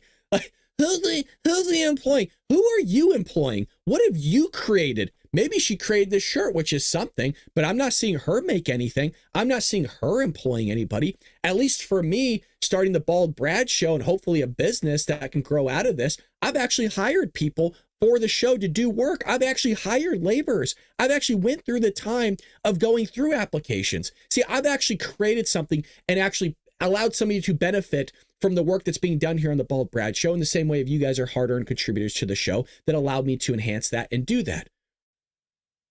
It's amazing how things work. I don't understand why she doesn't get it. I don't know. I love how figure out how people think. I don't know why she just can't accept that Elon Musk is doing great things. He's just the name on Tesla. He owns a business. He runs it. He built a business. But do you see what the fuck is happening to Tesla right now? The people who have the jobs. Do you see what's now happening you got to it. Tesla right now? What's happening to Tesla right now? Do you see this? The 8647, by the way, that's calling for the assassination of a president. Just heads up. right above her head. These people are disgusting, despicable people. Terrorists are attacking it. Yeah, they're not terrorists. They're not terrorists. They're blowing up They're Tesla everyday dealerships. people. Do you think fucking MAGA can afford a fucking Tesla? Who's buying the Teslas? People who want electric cars, people who care about the environment. No, all right, but does Elon care about the environment? Does Elon care about the little people? Yeah, because he's employing them. Does he care about the environment? He literally created an electric vehicle because he cares about the environment. The guy was a hardcore Democrat for the majority of his life. I mean, doesn't that show you how far you guys have gone as a party of the Democratic Party, that you have people fleeing from it? Elon Musk, Tulsi Gabbard, RFK Jr. There's another guy that's, I forgot his name. It's like Chatputh or something. He's a billionaire. A lot of these people are leaving the Democrat Party because they don't get it. If I ask you a question? Do you think it's okay for the taxpayer to want to eliminate fraud, waste, and abuse in the government? Is that okay? Yeah, I think Kamala did the same thing, right? No, watch the video. And like any number of people who give a speech, they wave to the crowd. Yeah, did you watch the video? I did. I saw it. Yeah, he fucking Heil Hitler. You think he's like a secret Nazi? He's not a secret Nazi. This is not a secret. He's right there on stage behind the presidential podium, heiling Hitler. I saw the compilations of dozens of Democrats doing the same thing. No, I'm not a Nazi. I believe in small government. You're a Nazi. You think the Nazis wanted to cut government down? Go home, Nazi. Can you explain to me, how did Nazis why would Nazis want to cut down government like Elon Musk is doing right now? There's only two routes that this guy is as a person. Either he is really, really stupid, which is definitely a possibility. Like, it is a real possibility. Or he knows that this stuff isn't legit and is still promoting it. It's only one or the other. Do you think Nazis are libertarians that want to reduce the size of government? Is that what we have happening? Yeah, big time. It's the same way when they call us fascists, right? And I keep mentioning, and he's kind of emphasizing this point too. We would be the first fascists to ever want to decrease the size of government. In the same way, it's like somebody calling you a Nazi, right? The Socialist Party, or a communist or whatever, but yet you're wanting to decrease and like decentralize government and move it back to the states and back to the American people. That is the complete shift away from communism, socialism, most of the isms, and bringing it back to actually the American people to give them the voice and give them the opportunity to dictate what they want to do with their money, with their politicians, with their policies, with their laws. You bring it back and stop allowing government to be so bloated and big. Big time. Tell us more. Big time. Well, Representational democracy. I got What's stick before you go. happening? Here you go, man. Thanks. Yes, sir. Is this great? Is this what great Oh, America I looks thought you were like? done talking to me. All right. Yeah, let's talk. That's not a Nazi salute, though. What is it? It's make-believe. Very, very close with people in the House of Representatives. I need you to move back. Oh, why? Is Isn't this this a public crazy? street? Look at this. Yes, it is. Move back. I'm just talking to people. We don't need no commotion right now. That's all. I'm just talking to people. It's okay. It's a public protest, right? They have the right to protest. Don't I have the right? on the sidewalk. Let's just do it on the sidewalk. So we don't want any commotion, that's all. I don't want. So what he should have done here is just move over to the sidewalk then, right over here. Just get out of the street. I mean, they're not going up to any of these other people right that are in the street. Just one guy that's asking questions. You could just go over to the sidewalk right over here and you'd be fine. Promotion either. I'm just asking questions. We got you. We got you. Okay. Wow. Surprised. I'm actually getting thrown out by the police. This is a public street. Excuse me, officer. Can I just ask you a question? What is because it was my understanding that this was a public roadway, right? And can I talk and communicate to people freely? Or? Just go over there because we don't want any commotion, that's all. I don't want commotion either. I understand. I'm peaceful. I'm not doing anything. I got you. I'm going to say something. I mean, he might do his job really well the majority of the time. Right now, this cop is not doing his job well this time. Just do it over there, though. You'll be fine. Wow.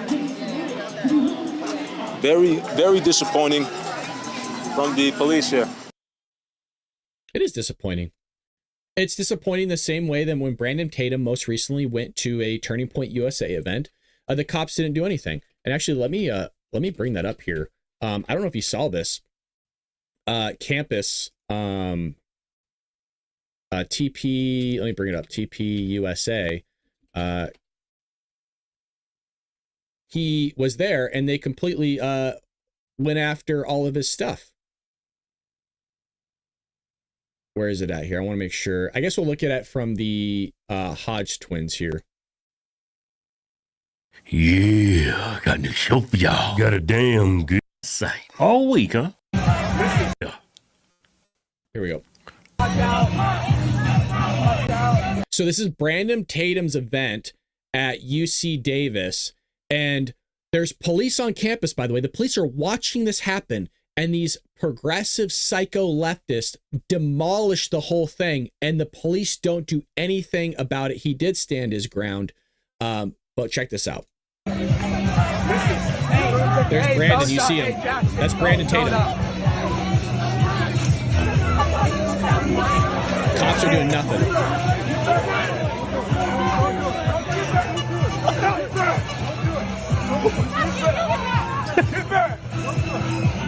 Man, they just took the whole tent. People allowed to come on campus with their faces covered. You actively have people stealing property, and the cops aren't doing anything about it. And look at the cops. The cops right there. Yeah, why do you allow people to come onto your campus with your face covered, dressed in black? Yeah, but the cops ain't doing nothing. They're standing right there. Right. Look. Get in there. Get in there. They was holding Officer Tatum back. That's crazy. The cops just watching them, walk off with their tent. By the way, Brandon Tatum is called Officer Tatum. The guy used to be a cop, and now he's watching other cops, of which he used to be one, allowing crime to happen right in front of his face. Their property. That's on a nuts. college campus. By the way, I'm going to say it right now. All those cops should be fired. All of them should be fired. You are willingly not upholding your oath as a police officer. You're not willing to do your job. Get the fuck off the force. I'm just going to say it right now. I'm not a cop. I got a lot of respect for cops. If you don't want to do your fucking job, get off the force and go do something else. I'm tired of this shit happening. I'm tired of the crime. I'm tired of these guys. Oh, well, I'm just not going to do anything. They're just going to be released again. I don't care. Lock them up. Throw them in jail. Do whatever you need to do. Do your damn job. These people are committing crimes right in front of you. And then they wonder why people are losing faith in the law enforcement. Unbelievable. The cops just watching them. Yeah. I think he's laughing. They don't give a shit. These are cops, right? They're not security guards. Oh, these are cops. It's probably campus police. Usually campuses have their own law enforcement. Like I know Cal State Long Beach had, I believe is the Long Beach Police Department on campus, but they were Cal State, Long Beach Police. Looks like they got the seal of California on there.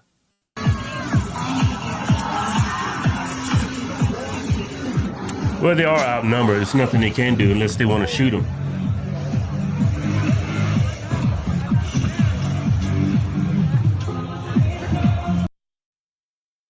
You got mace, or hopefully you have mace. You just mace them. You do something. Anything's better than not doing anything. Something's better than not doing anything. I guess they left the tent right there. Well, I guess that event is over. Man, this dude is... Yeah, Brandon Tatum's a big dog. I was surprised he did. Well, nah, he ain't gonna seriously hurt some of those people. He pushed that woman down. You see him push that woman. Yeah, Brandon is huge, man. I mean, he's ready to go, dude. Yeah, he knocked that one off his bike. Yeah, but the woman was a woman. When Tatum pushed that. So, anyways, you're seeing the cops just more nowadays not doing their job, and all those things. There's also this video I wanted to go over with you, Patriots, if that's okay with you. If you're enjoying what you're seeing, hit that like button. I'm having a great time here with all of you. That's why I'm continuing to go here.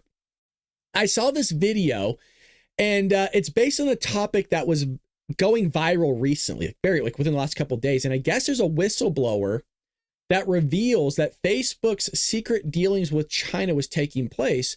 And you have Josh Hawley here, and this is from a channel called Dave the Lawyer.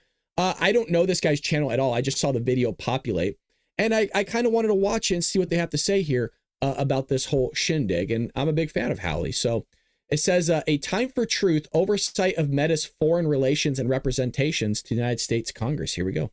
One of the most powerful companies in the world. It is one of the most powerful companies in the history of the world, and they have stopped at absolutely nothing to prevent today's testimony. They've absolutely gone to war to try to prevent it. Our witness today is a whistleblower, and not just a whistleblower, but a longtime executive at Facebook. She worked directly with Mark Zuckerberg and Sheryl Sanders and the Facebook brass. She was a part of the Facebook brass, and they have gone scorched earth to prevent her from telling what she knows. They've sued her. They have sought a gag order against her. They have begged courts to take her book off of the shelves. They tried to get it stopped from being printed in the first. What book was that? Take her book off of the It's called Careless People, a cautionary tale of power something. So I'm going to look it up. Careless People. Shelves. They tried to get it stopped from being printed in the first place. They have threatened her, get this, with $50,000 in punitive damages every time she mentions Facebook in public. $50,000 every time she mentions Facebook That's in public. crazy. Even if the statements that she is making are true. And even as we sit here today, Facebook is attempting Here's her book, folks. her total and complete financial ruin. They are attempting to destroy her personally. They are attempting to destroy her reputation. And I think the question is why? Why is it that Facebook is so desperate to prevent this witness from telling what she knows? What is it that they are so afraid of? Well, we're going to find out today. And I think that we've already got a sense of it. Sarah Wynne Williams knows the truth about Facebook. That's what they fear. She knows that while Mark Zuckerberg now claims to be a champion of the United States and claims to be a free speech warrior, he in fact worked hand in glove with the Chinese Communist Party for years. And the Democrat Party. Remember, Zuckerberg admitted multiple times that the Biden-Harris administration wanted him to suppress the certain speech of certain individuals, like the Daily Wire and others. So he came out and said it. He was open about it. And not only did he mention that once, not just twice, but 3 times. And then he goes, oh, well, you know, I'm coming back to free speech. I'm making a change. No, you're not. I don't believe shit that guy says. Are you kidding me? You've done it multiple times, and all of a sudden, it's like an addict, right? Now, they could change. Absolutely. Addicts can change, and that's all the hope that we can have for them is that they change. But I'm not going to hold my breath with it. Zuckerberg is an addict to suppressing the free speech of dissenting viewpoints, like conservatives and Republicans. In fact, made censorship his business model. He, in fact, developed censorship tools for the Chinese Communist Party to use against its own people. Yes, sir. He, in fact, made Americans' own user data available, was willing to make it available to Beijing. The truth is, Facebook and Mark Zuckerberg have lied to the American people repeatedly. And I think as we'll see today, they have lied to Congress as well. It's time for this to stop. That's why this committee has launched a full-scale investigation into the potential illegal behavior of Facebook. Today's hearing is one step in that investigation. Ms. Wynne Williams' testimony is absolutely essential to that investigation. That's why we invited her to be here today, and it is why she accepted. Facebook does not want you to hear what she has to say. I dare say China probably doesn't want you to hear what she has to say. I want to know what she has to say because I genuinely don't know. The truth. And we're going to get the truth starting now. Here we go. Chairman Hawley, Ranking Member Durbin, and distinguished members of the committee, thank you for the opportunity to speak with you today. My name is Sarah Wynne Williams, and I served as the Director of Global Public Policy at Facebook, now Meta, for nearly 7 years, starting in 2011. Throughout those 7 years, I saw Meta executives repeatedly undermine U.S. national security and betray American values. They did these things in secret to win favor with Beijing and build an $18 billion business in China. We are engaged in a high-stakes AI arms race against China. And during my time at Meta, company executives lied about what they were doing with the Chinese Communist Party to employees, shareholders, Congress, and the American public. I sit before this committee today to set the record straight about these illegal and dangerous activities. Meta's dishonesty started with the betrayal of core American values. Mark Zuckerberg pledged himself a free speech champion. True. Yet I witnessed Meta work hand in glove with the Chinese Communist Party to construct and test custom-built censorship tools that silenced and censored their critics. Guys, sounds a lot like what TikTok's doing. And who has their hands in TikTok? Oh, the Chinese Communist Party, that's right, who doesn't want free speech to happen, that suppresses its own people, that throws people in concentration camps, that manipulates its currency. Oh, and by the way, doesn't want to do fair trade practices with other countries. Gotcha. Okay, understood. When Beijing... Oh, wait, and the Democrat Party and the big tech companies want to work with them. Ha, okay. Demanded that Facebook delete the account of a prominent Chinese dissident living on American soil. They did it. And then lied to Congress when asked about the incident in a Senate hearing. The willingness to censor was not the only troubling thing I witnessed. I watched as executives decided to provide the Chinese Communist Party with access to Meta user data, including that of Americans. Meta does not dispute these facts. They can't. I have the documents. As recently as this Monday, they claim that they do not operate their services in China. Another lie. In fact, they began offering products and services in China as early as 2014. That hasn't stopped. Their own SEC filings from last year show that China is now Meta's second biggest market. Meanwhile, Meta's AI model, Llama, has contributed significantly to Chinese advances in AI technologies like DeepSeek. Facebook's secret mission to get into China was called Project Aldrin and was restricted to need-to-know staff. There was no bridge too far. Meta built a physical pipeline connecting the United States and China. Meta executives ignored warnings that this would provide backdoor access to the Chinese Communist Party, allowing them to intercept the personal data and private messages of American citizens.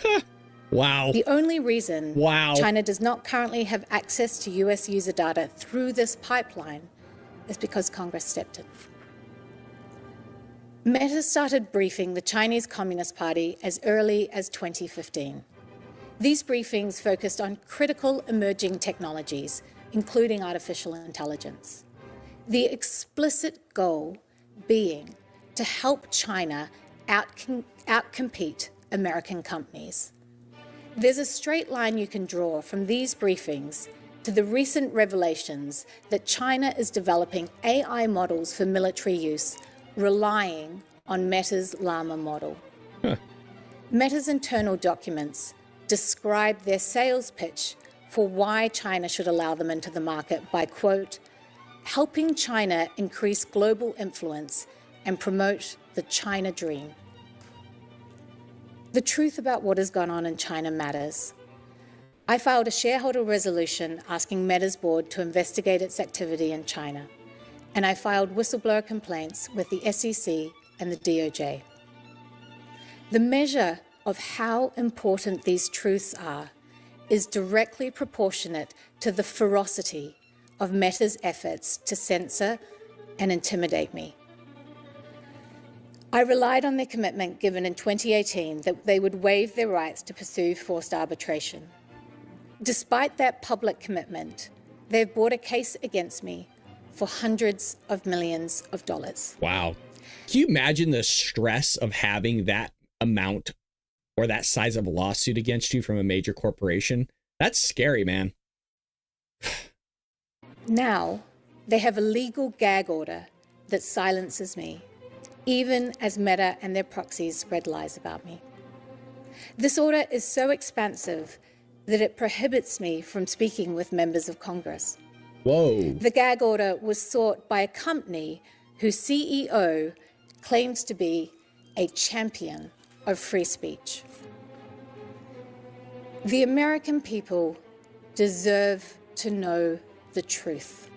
Alrighty, so we're gonna continue with this, but I want to the music's just bugging the heck out of me, so I want to get to the actual clip itself. So here's Howley. Now that she was done with her opening, her introduction, well, here's Howley going back and forth with her regarding this censorship and just the whistleblower, and let's see what she's able to tell Congress and the American people here. Last night saying that they don't do business in China. Now, is that true? Facebook, Meta is not doing business in China. Is that accurate? That is not accurate, Chairman Hawley. Facebook has a $18.3 billion business in China. And to give just one example, in 2014, it launched Oculus in China with a strategy of playing dumb. And Oculus has continued to grow as a significant part of their business. In fact, they have, since 2014, 2015, they have launched multiple apps in China, often without, well, always without seeking authorization from this government, not informing their shareholders, not informing Congress, not informing the public. And now they have employees in China. Is that accurate? They have a partnership with Tencent in China. Is that accurate? Their Oculus VR business is in China. Is that accurate? So tell me this, why has Facebook Meta been so obsessed, if I can use that word, with breaking into the Chinese market? What is this all about? It is incredibly valuable for Meta. Monetarily. Absolutely.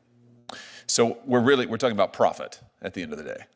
We are absolutely talking about profit. Profit and power. Let's talk about what Meta has been willing to do for profit and power. You said just a moment ago that Meta's dishonesty started with the betrayal of core American values, and you mentioned that Mark Zuckerberg has pledged himself as a free speech champion.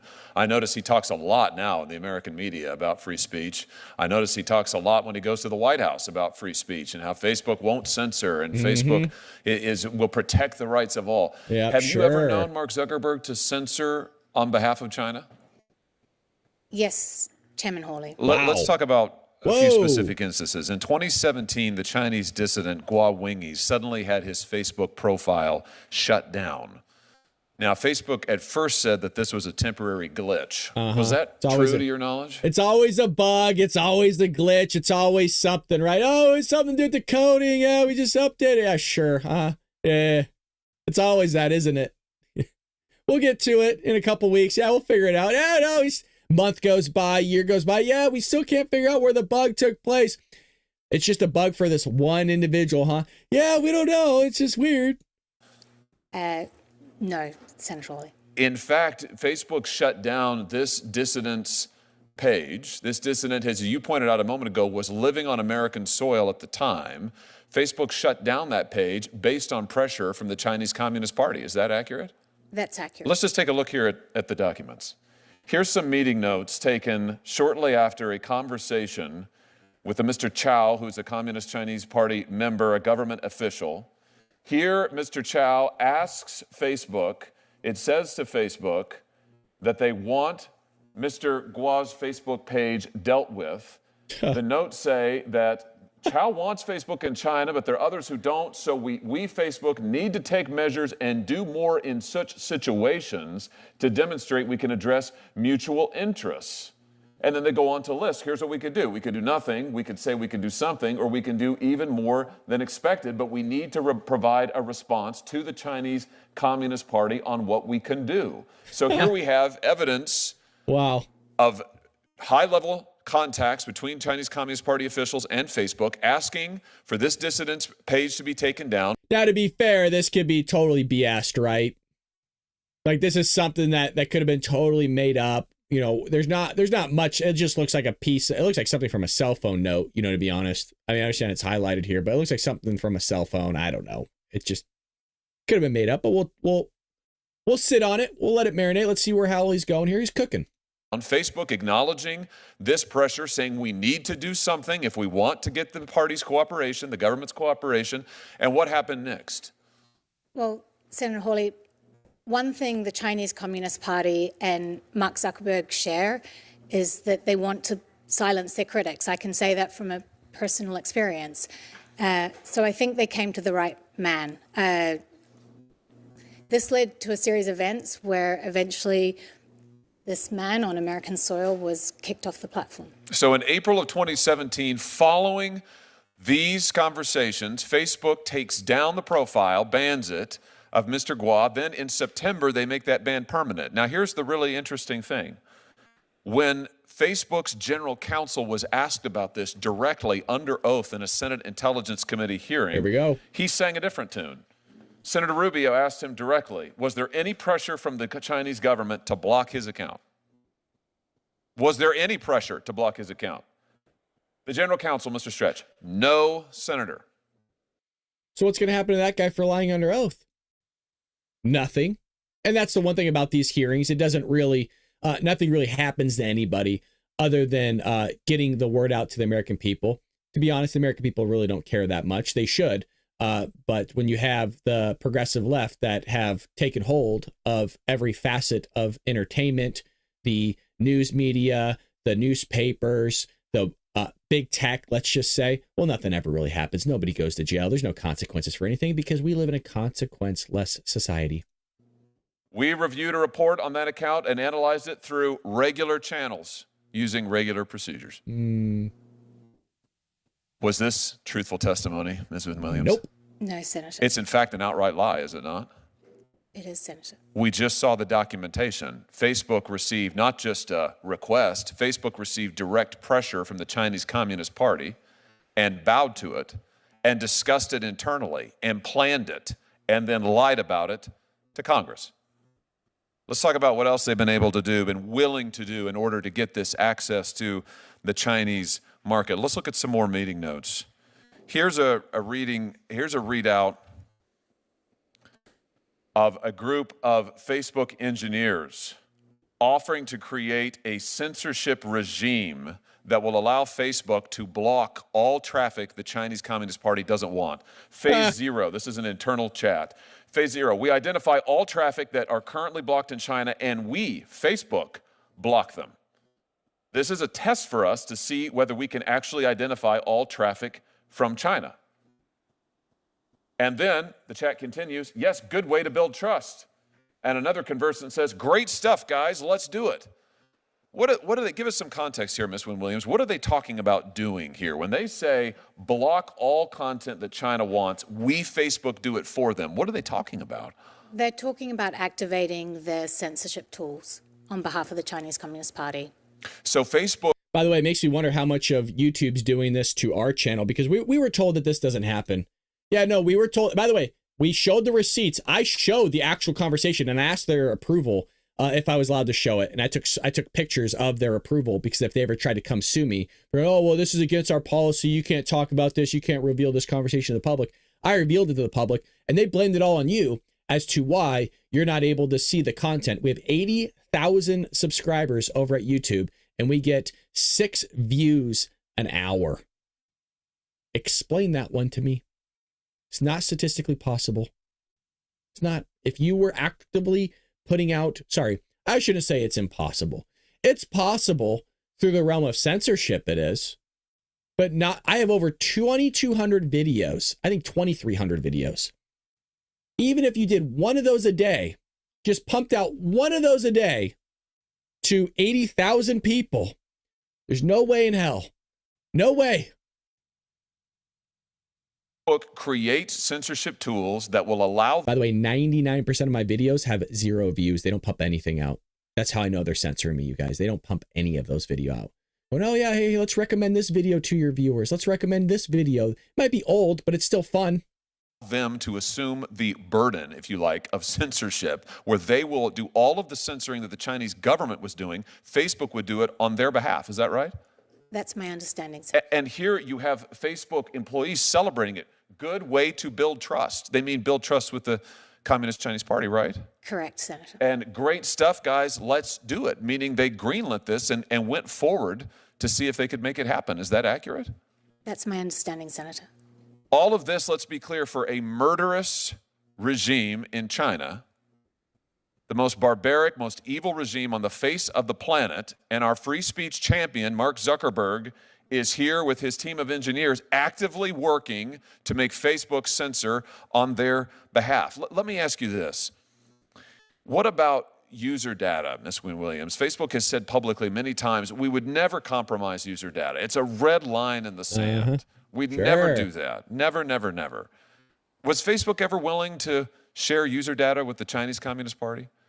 Yes, Senator. And you know, it would have been awesome if they would have had Facebook sitting right next to her.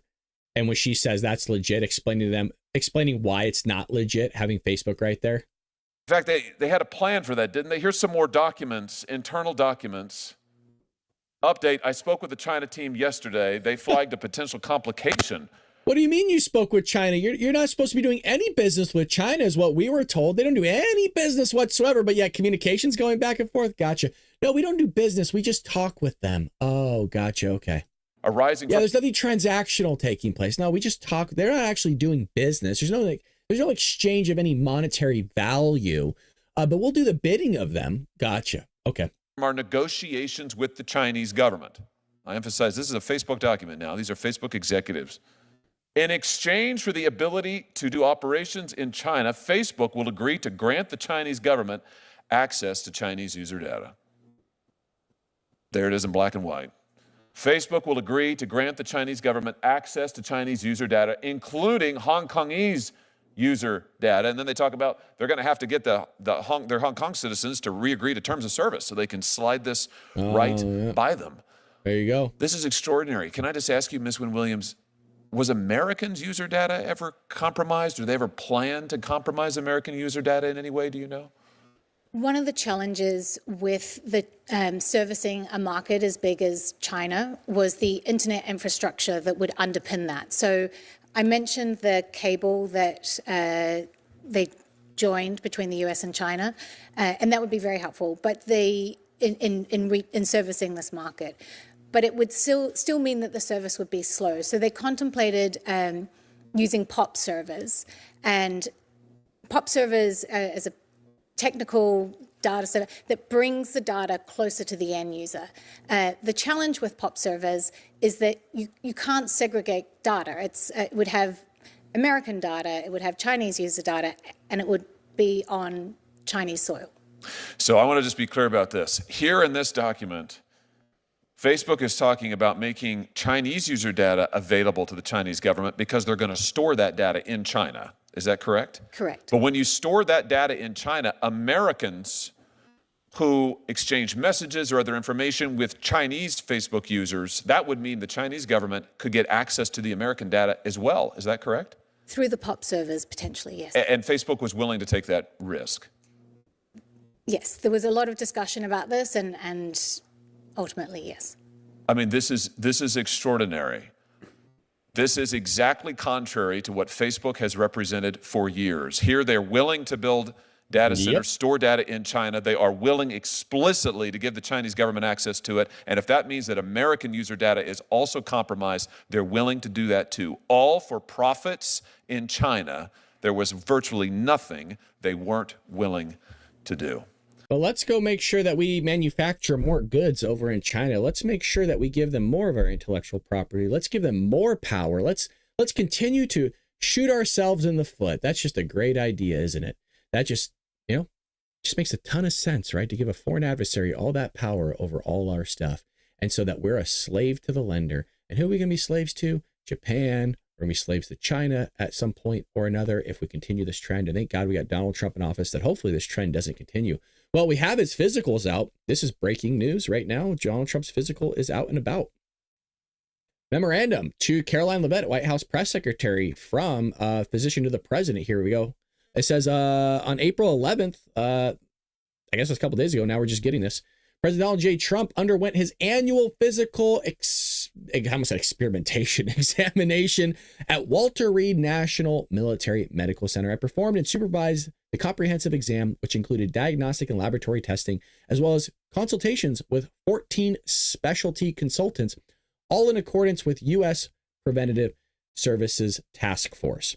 So vital statistics, he's 78 in 10 months, 75 inches tall. Weight is 224 pounds. So he slimmed down a lot, man, because he's tall, dude. And he's only 224.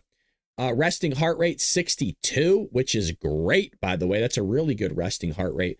Blood pressure is phenomenal, 128/74. So that's right in range. His oxygen levels are good. The temperature 98.6, within range. Vision is normal. Head, ears, toes, throat looks to be normal. Neck and thyroid are all normal. Ultrasound on his arteries are normal. So again, that would be, if he's so overweight and obese, that's something that you would want to look into to see if there's any clogging of the arteries. And it looks to be great. Everything's pumping normally. Lungs were clear, and an examination and basically it's so tiny. That's what she said. A scan of his chest, everything came back normal. So the guy's an ox, man. The guy's a bull, dude. He's looking, by the way, his exam might be better than mine. Cardiac examination revealed a regular heart rate and rhythm with a normal heart rate sound. So that makes me wonder if they did not just an EKG on him, but they also did they did do an EKG. There you go, right there, EKG. And echocardiogram, which I believe is almost like an ultrasound where they'll actually show the visualization of both sides of the heart and see it pumping. You have gastrointestinal, abdominal. So that all came back normal, which is great. They also verified it, I'm sure, just not both with a doctor, like pushing on your abdomen, but also through the form of an ultrasound to get extra clarity.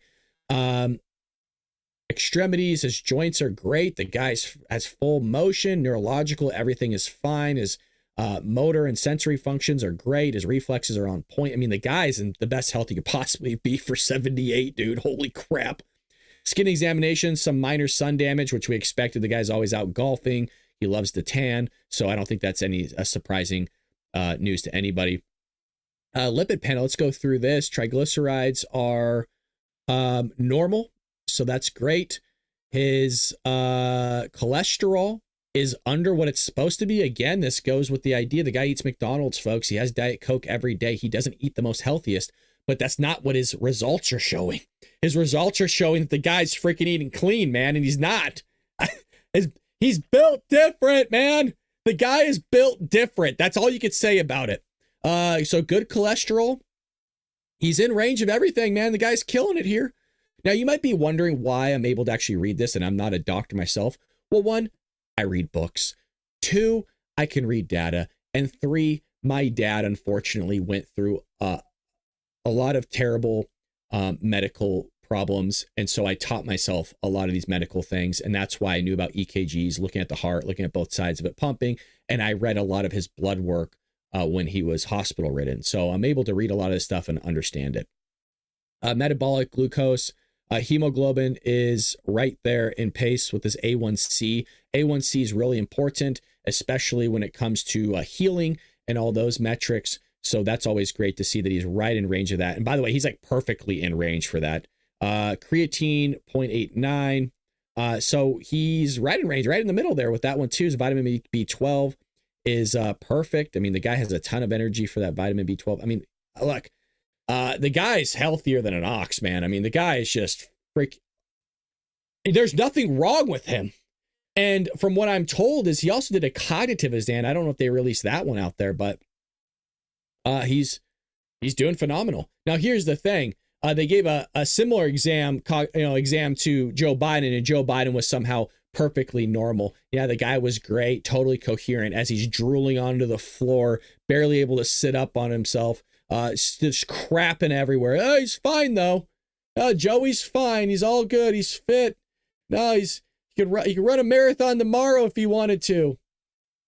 Give me a break. And remember, we're supposed to take all of them serious. We're supposed to take all the Democrats and the progressives and the lefties serious after they got done voting for Joe Biden. No. I want to show you we're supposed to take these people serious right here. The Republican Party is obsessed with culture war issues. It is weird and it is bizarre. Weird and bizarre, says the sideshow freak. And Frank had it correct there. Frank had it 100. No. You think we're done with that? We're supposed to take these people serious, folks. These are the people that we're supposed to listen to. These are the people that saying Doge is terrible, that Donald Trump doesn't have a clue. Donald Trump's not making sense. He's not coherent. He's a threat to democracy. He doesn't have any idea how to run anything. These are the people saying it.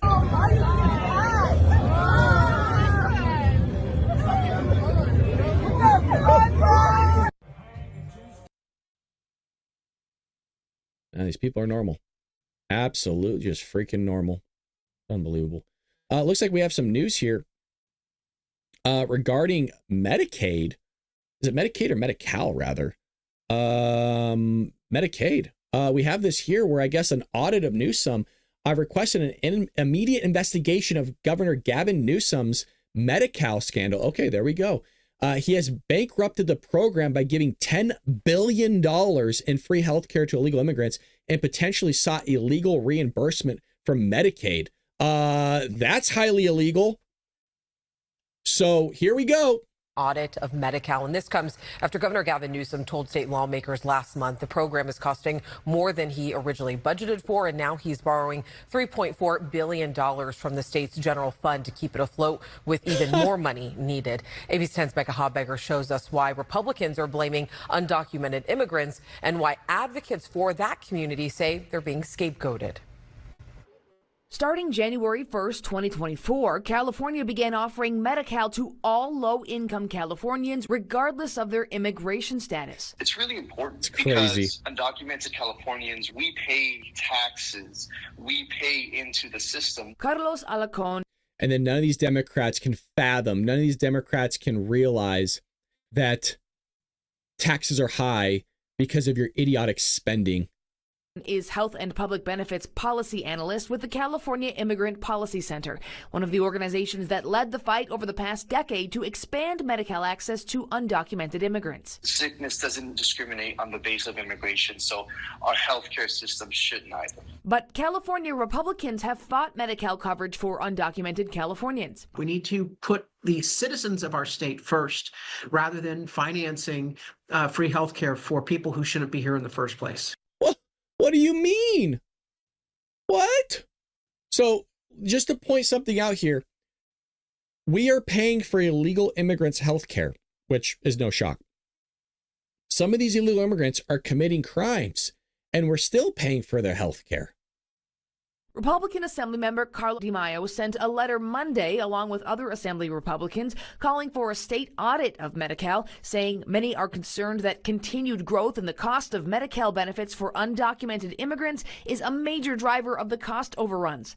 Last month, Governor Newsom informed state lawmakers that Medi-Cal's costs were greater than he budgeted, and that he was borrowing $3.4 billion from the state's general fund to cover the unexpected increase.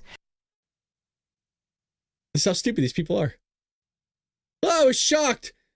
I was shocked that when it turns out when you give people free stuff, they take the free stuff and freeze in air quotes. What an idiot.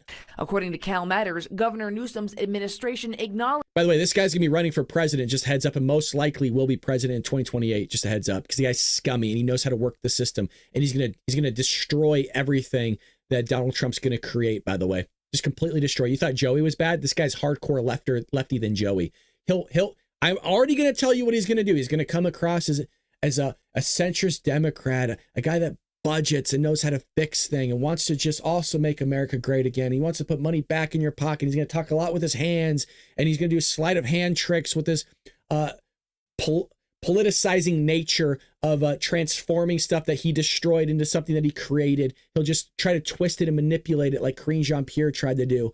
He will. I'm telling you, he destroyed this state. It's awful. I've lived here my entire life. I've watched it happen in real time. He's going to destroy it for the country, and he's going to run again. And he's a hardcore progressive. He's a hardcore leftist. The guy is fucking out of his mind. And I'm not just saying that about an individual. If the guy was somewhat a normal Democrat, I'd be like, all right, I just don't agree with how he runs some things, but he got things pretty much under control here. No, this guy has nothing under control. Nothing but chaos is happening in this state.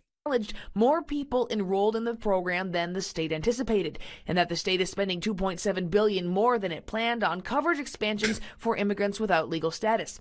Then, days later, Newsom said the program needed another $2.8 billion to support it through the end of the fiscal year, which ends June 30th. California faces... Can you imagine if you ran out of money for Medi-Cal that's supposed to go to people paying into the system and had paid into the system that need to utilize the system, but now Americans can't get the benefit of something they paid in for because illegals are taking it.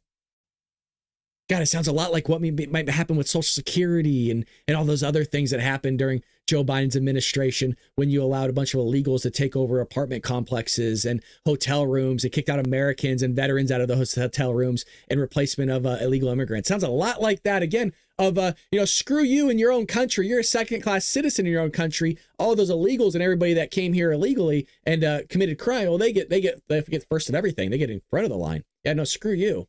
A complete. And by the way, if you don't bend over backwards for them, you're a bigot and you're a racist and you're unempathetic and you're disgusting and all those other things that they want to label us as. Fiscal crisis in Medi-Cal. The Assembly Republicans' letter says Medi-Cal is insolvent. It is not insolvent. That is a gross mischaracterization. This is all I need to know. All I need to know.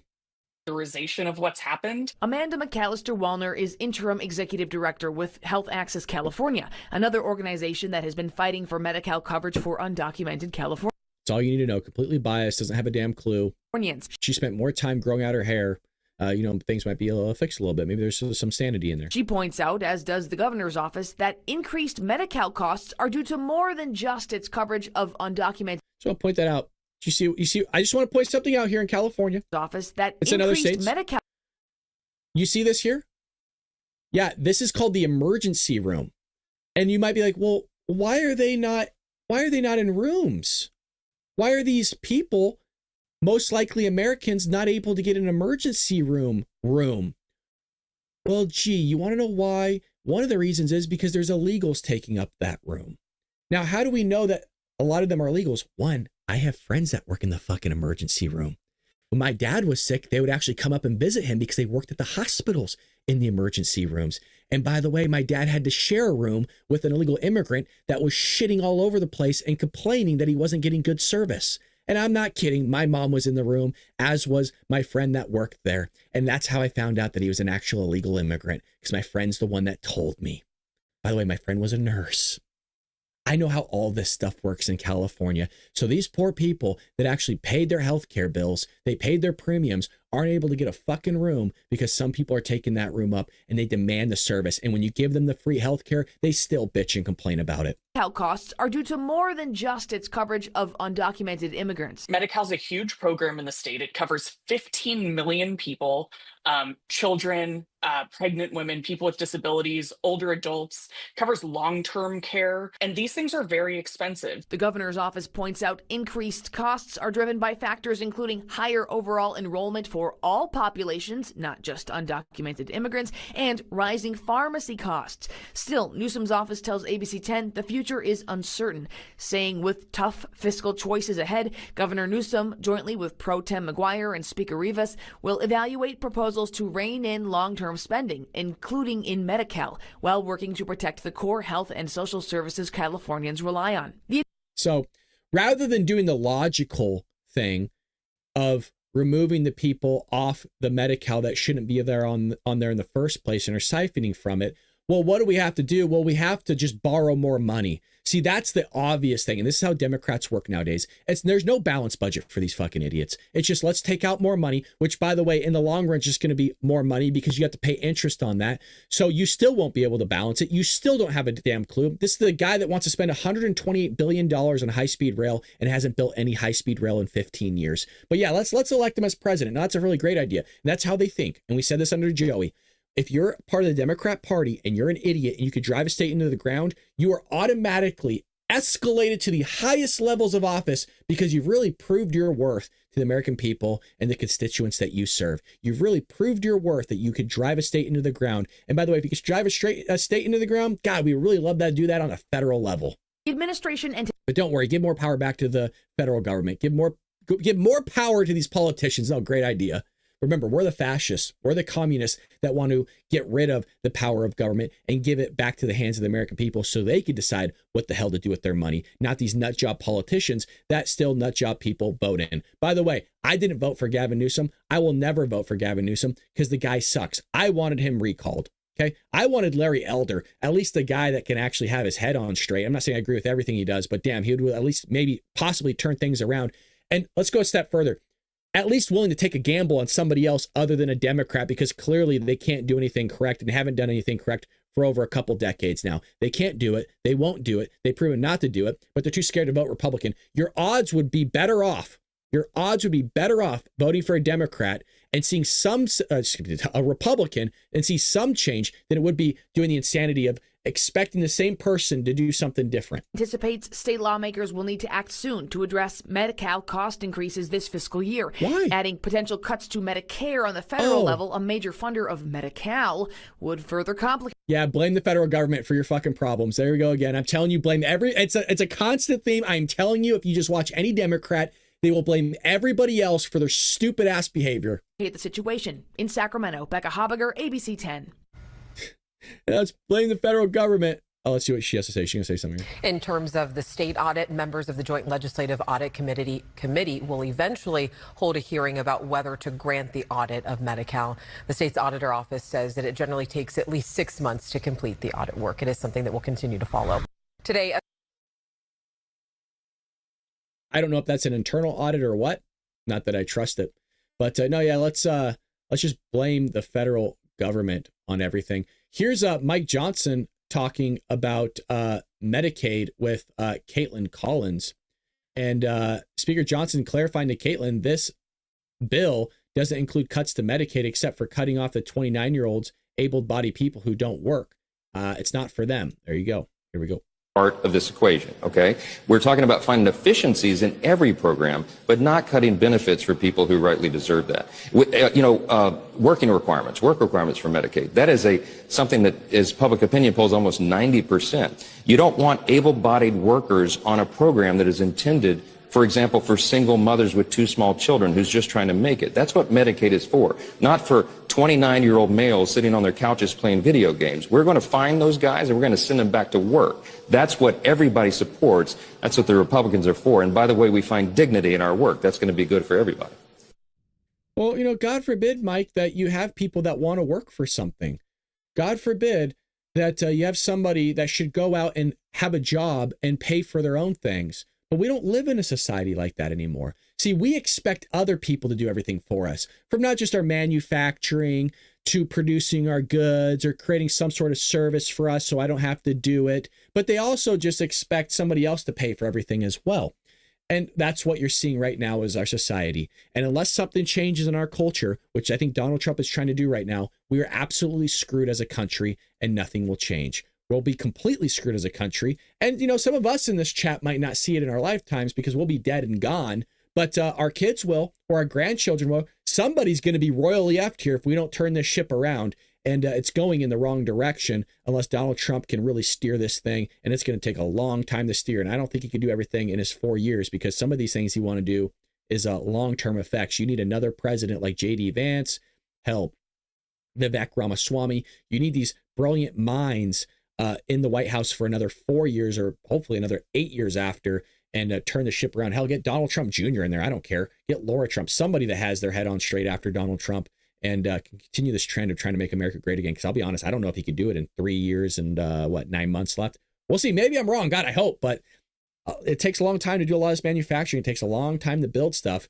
And Gavin Newsom will come in and destroy it. Oh boy, he will come and destroy it bigly. Well, I think we'll end it there. We've been streaming over 2 hours. I can definitely keep going, but I have to go to a family function right now. Want to appreciate all of you in the chat. Thank you to everybody that contributes and helps with the show. Thank you to everybody that donates. You guys help me run this.